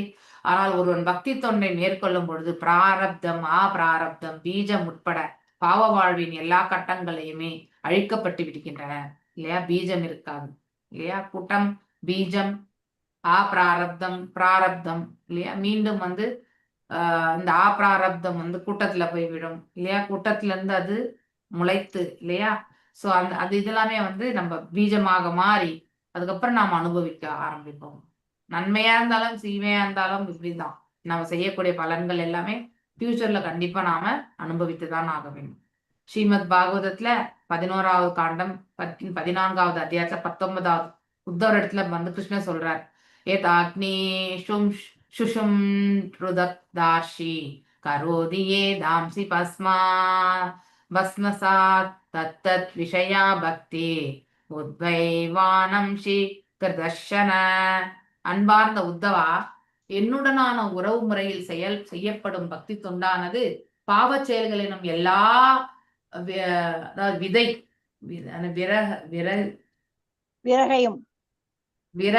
விறகையும் எரித்து. ஓகே. அப்படின்னா பாவச் செயலை வந்து இந்த இடத்துல வந்து எதுக்கு ஒப்பிடுறாங்கனாக்கா விறகுக்கு ஒப்பிடுக்கிறாங்க. அது வந்து பக்தி தொண்டு என்ன பண்ணும், நெருப்பாக இருந்து அதை வந்து எரித்து சாம்பலாக்கக்கூடிய கொழுந்து வெட்டெரியும் தீ போன்றதாகும். சோ இங்க வந்து பக்தி தொண்டு வந்து நெருப்பு, பாவச் செயல்கள் என்பது விறகு. ஓகே. பகவானுக்கு தொண்டு செய்தால் இந்த தொண்டு எனக்கூடிய இந்த பக்தி வந்து அந்த பாவச் செயல்கள் எனக்கூடிய அந்த விறகை வந்து எரித்து சாம்பலாக்கிவிடும். ஸோ இப்படிதான் நம்ம பாவத்திலிருந்து விலக ஆரம்பிக்கிறோன்றது பகவானுடைய கிருபை கிடைக்கிறது என்பதை நாம் இங்கிருந்து தெரிஞ்சுக்கணும். பகவான் எப்பவுமே பாவ விமோசனம் கொடுப்பார் அப்படின்றதெல்லாம் நம்ம படிக்கிறோமா இல்லையா. ஆனா எப்படி விமோசனம் ஆகுதுன்றது வந்து இந்த இடத்துல நல்லாவே தெரிஞ்சுக்கலாம். நம்ம செய்யக்கூடிய பக்தி தான் நம்ம பாவத்தை வந்து எரித்து சாம்பலாக்கக்கூடிய அந்த கிருபை வந்து பகவான் கொடுக்குறாங்க. பக்தி தொண்டானது எப்படி பாவ விளைவுகளை அழித்து விடுகிறது என்பது ஸ்ரீமத் பாகவதத்துல வந்து 33 சாப்டர் 6 சொல்றது. கபில தேவரால் தாய் தேவகூதிக்கு வந்து சொல்றார், உபதேசிக்கப்பட்ட தேவகூதி சொல்றார், என் நாம தேய சவனானு கீர்த்தனார்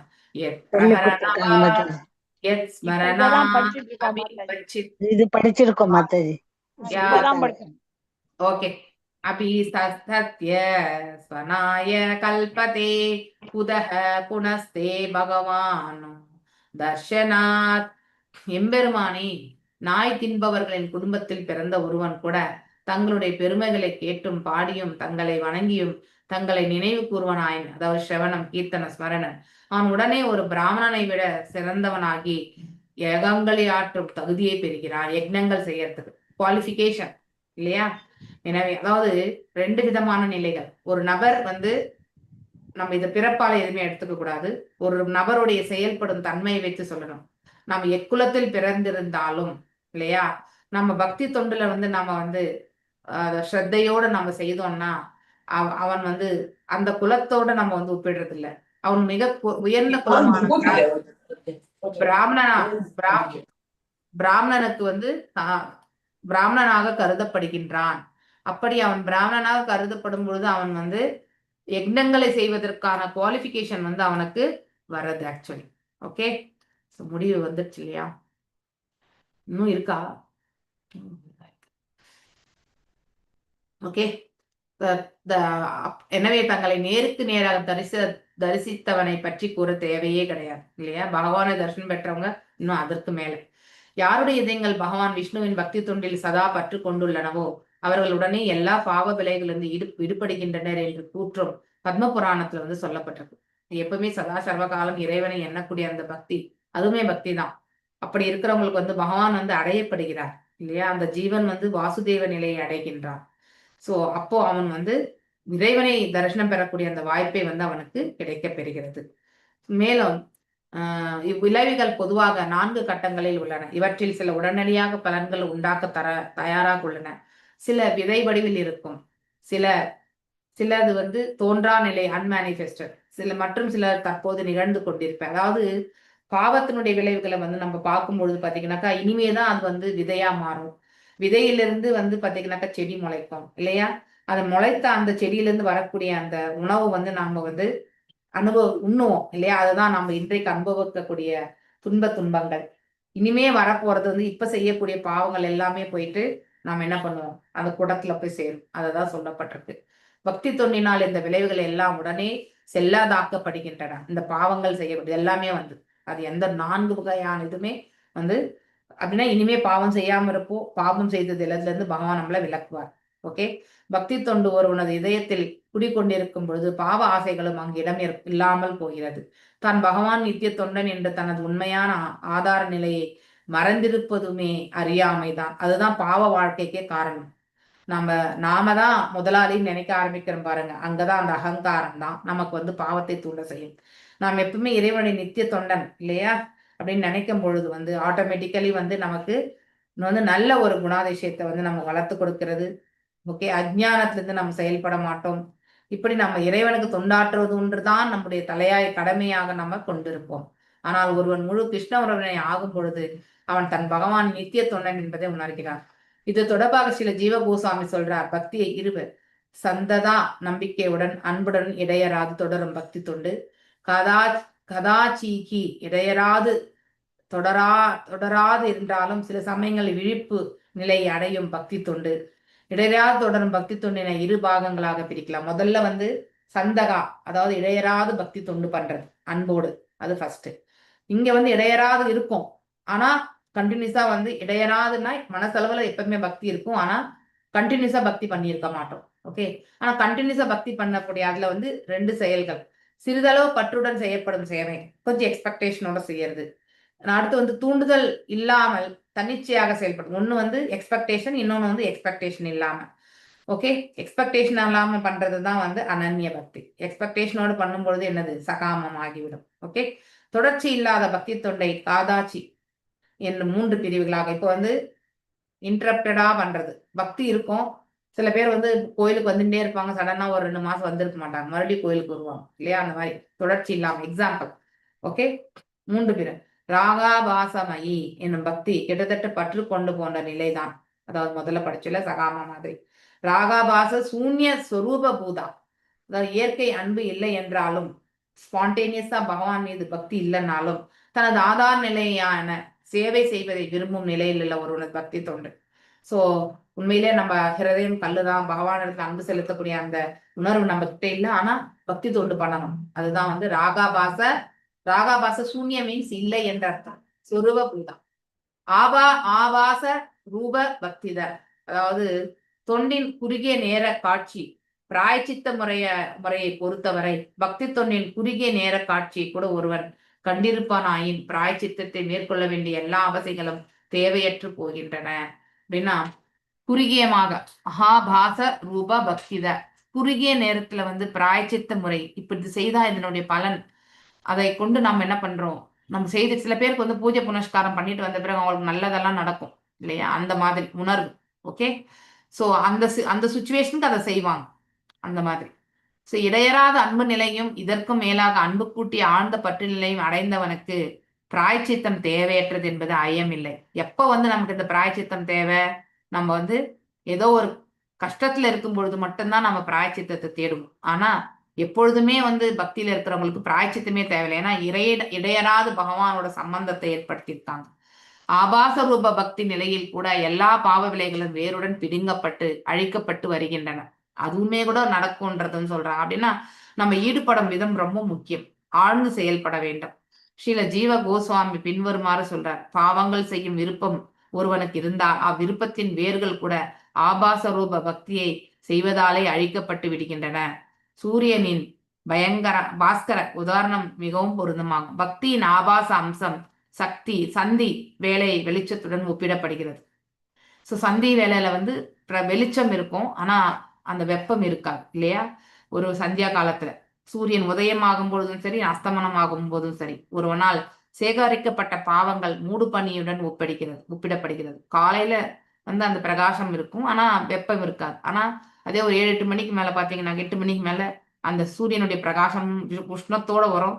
அப்ப அங்க இருக்கக்கூடிய பனியும் விலகிவிடும். அப்படின்னா பாவங்கள் எல்லாம் விலக ஆரம்பிக்கும். அதை உடனே மறைய செய்வதற்கு சூரியன் தன் முதல் கதிர்களை வீசினால் போதும் இல்லையா?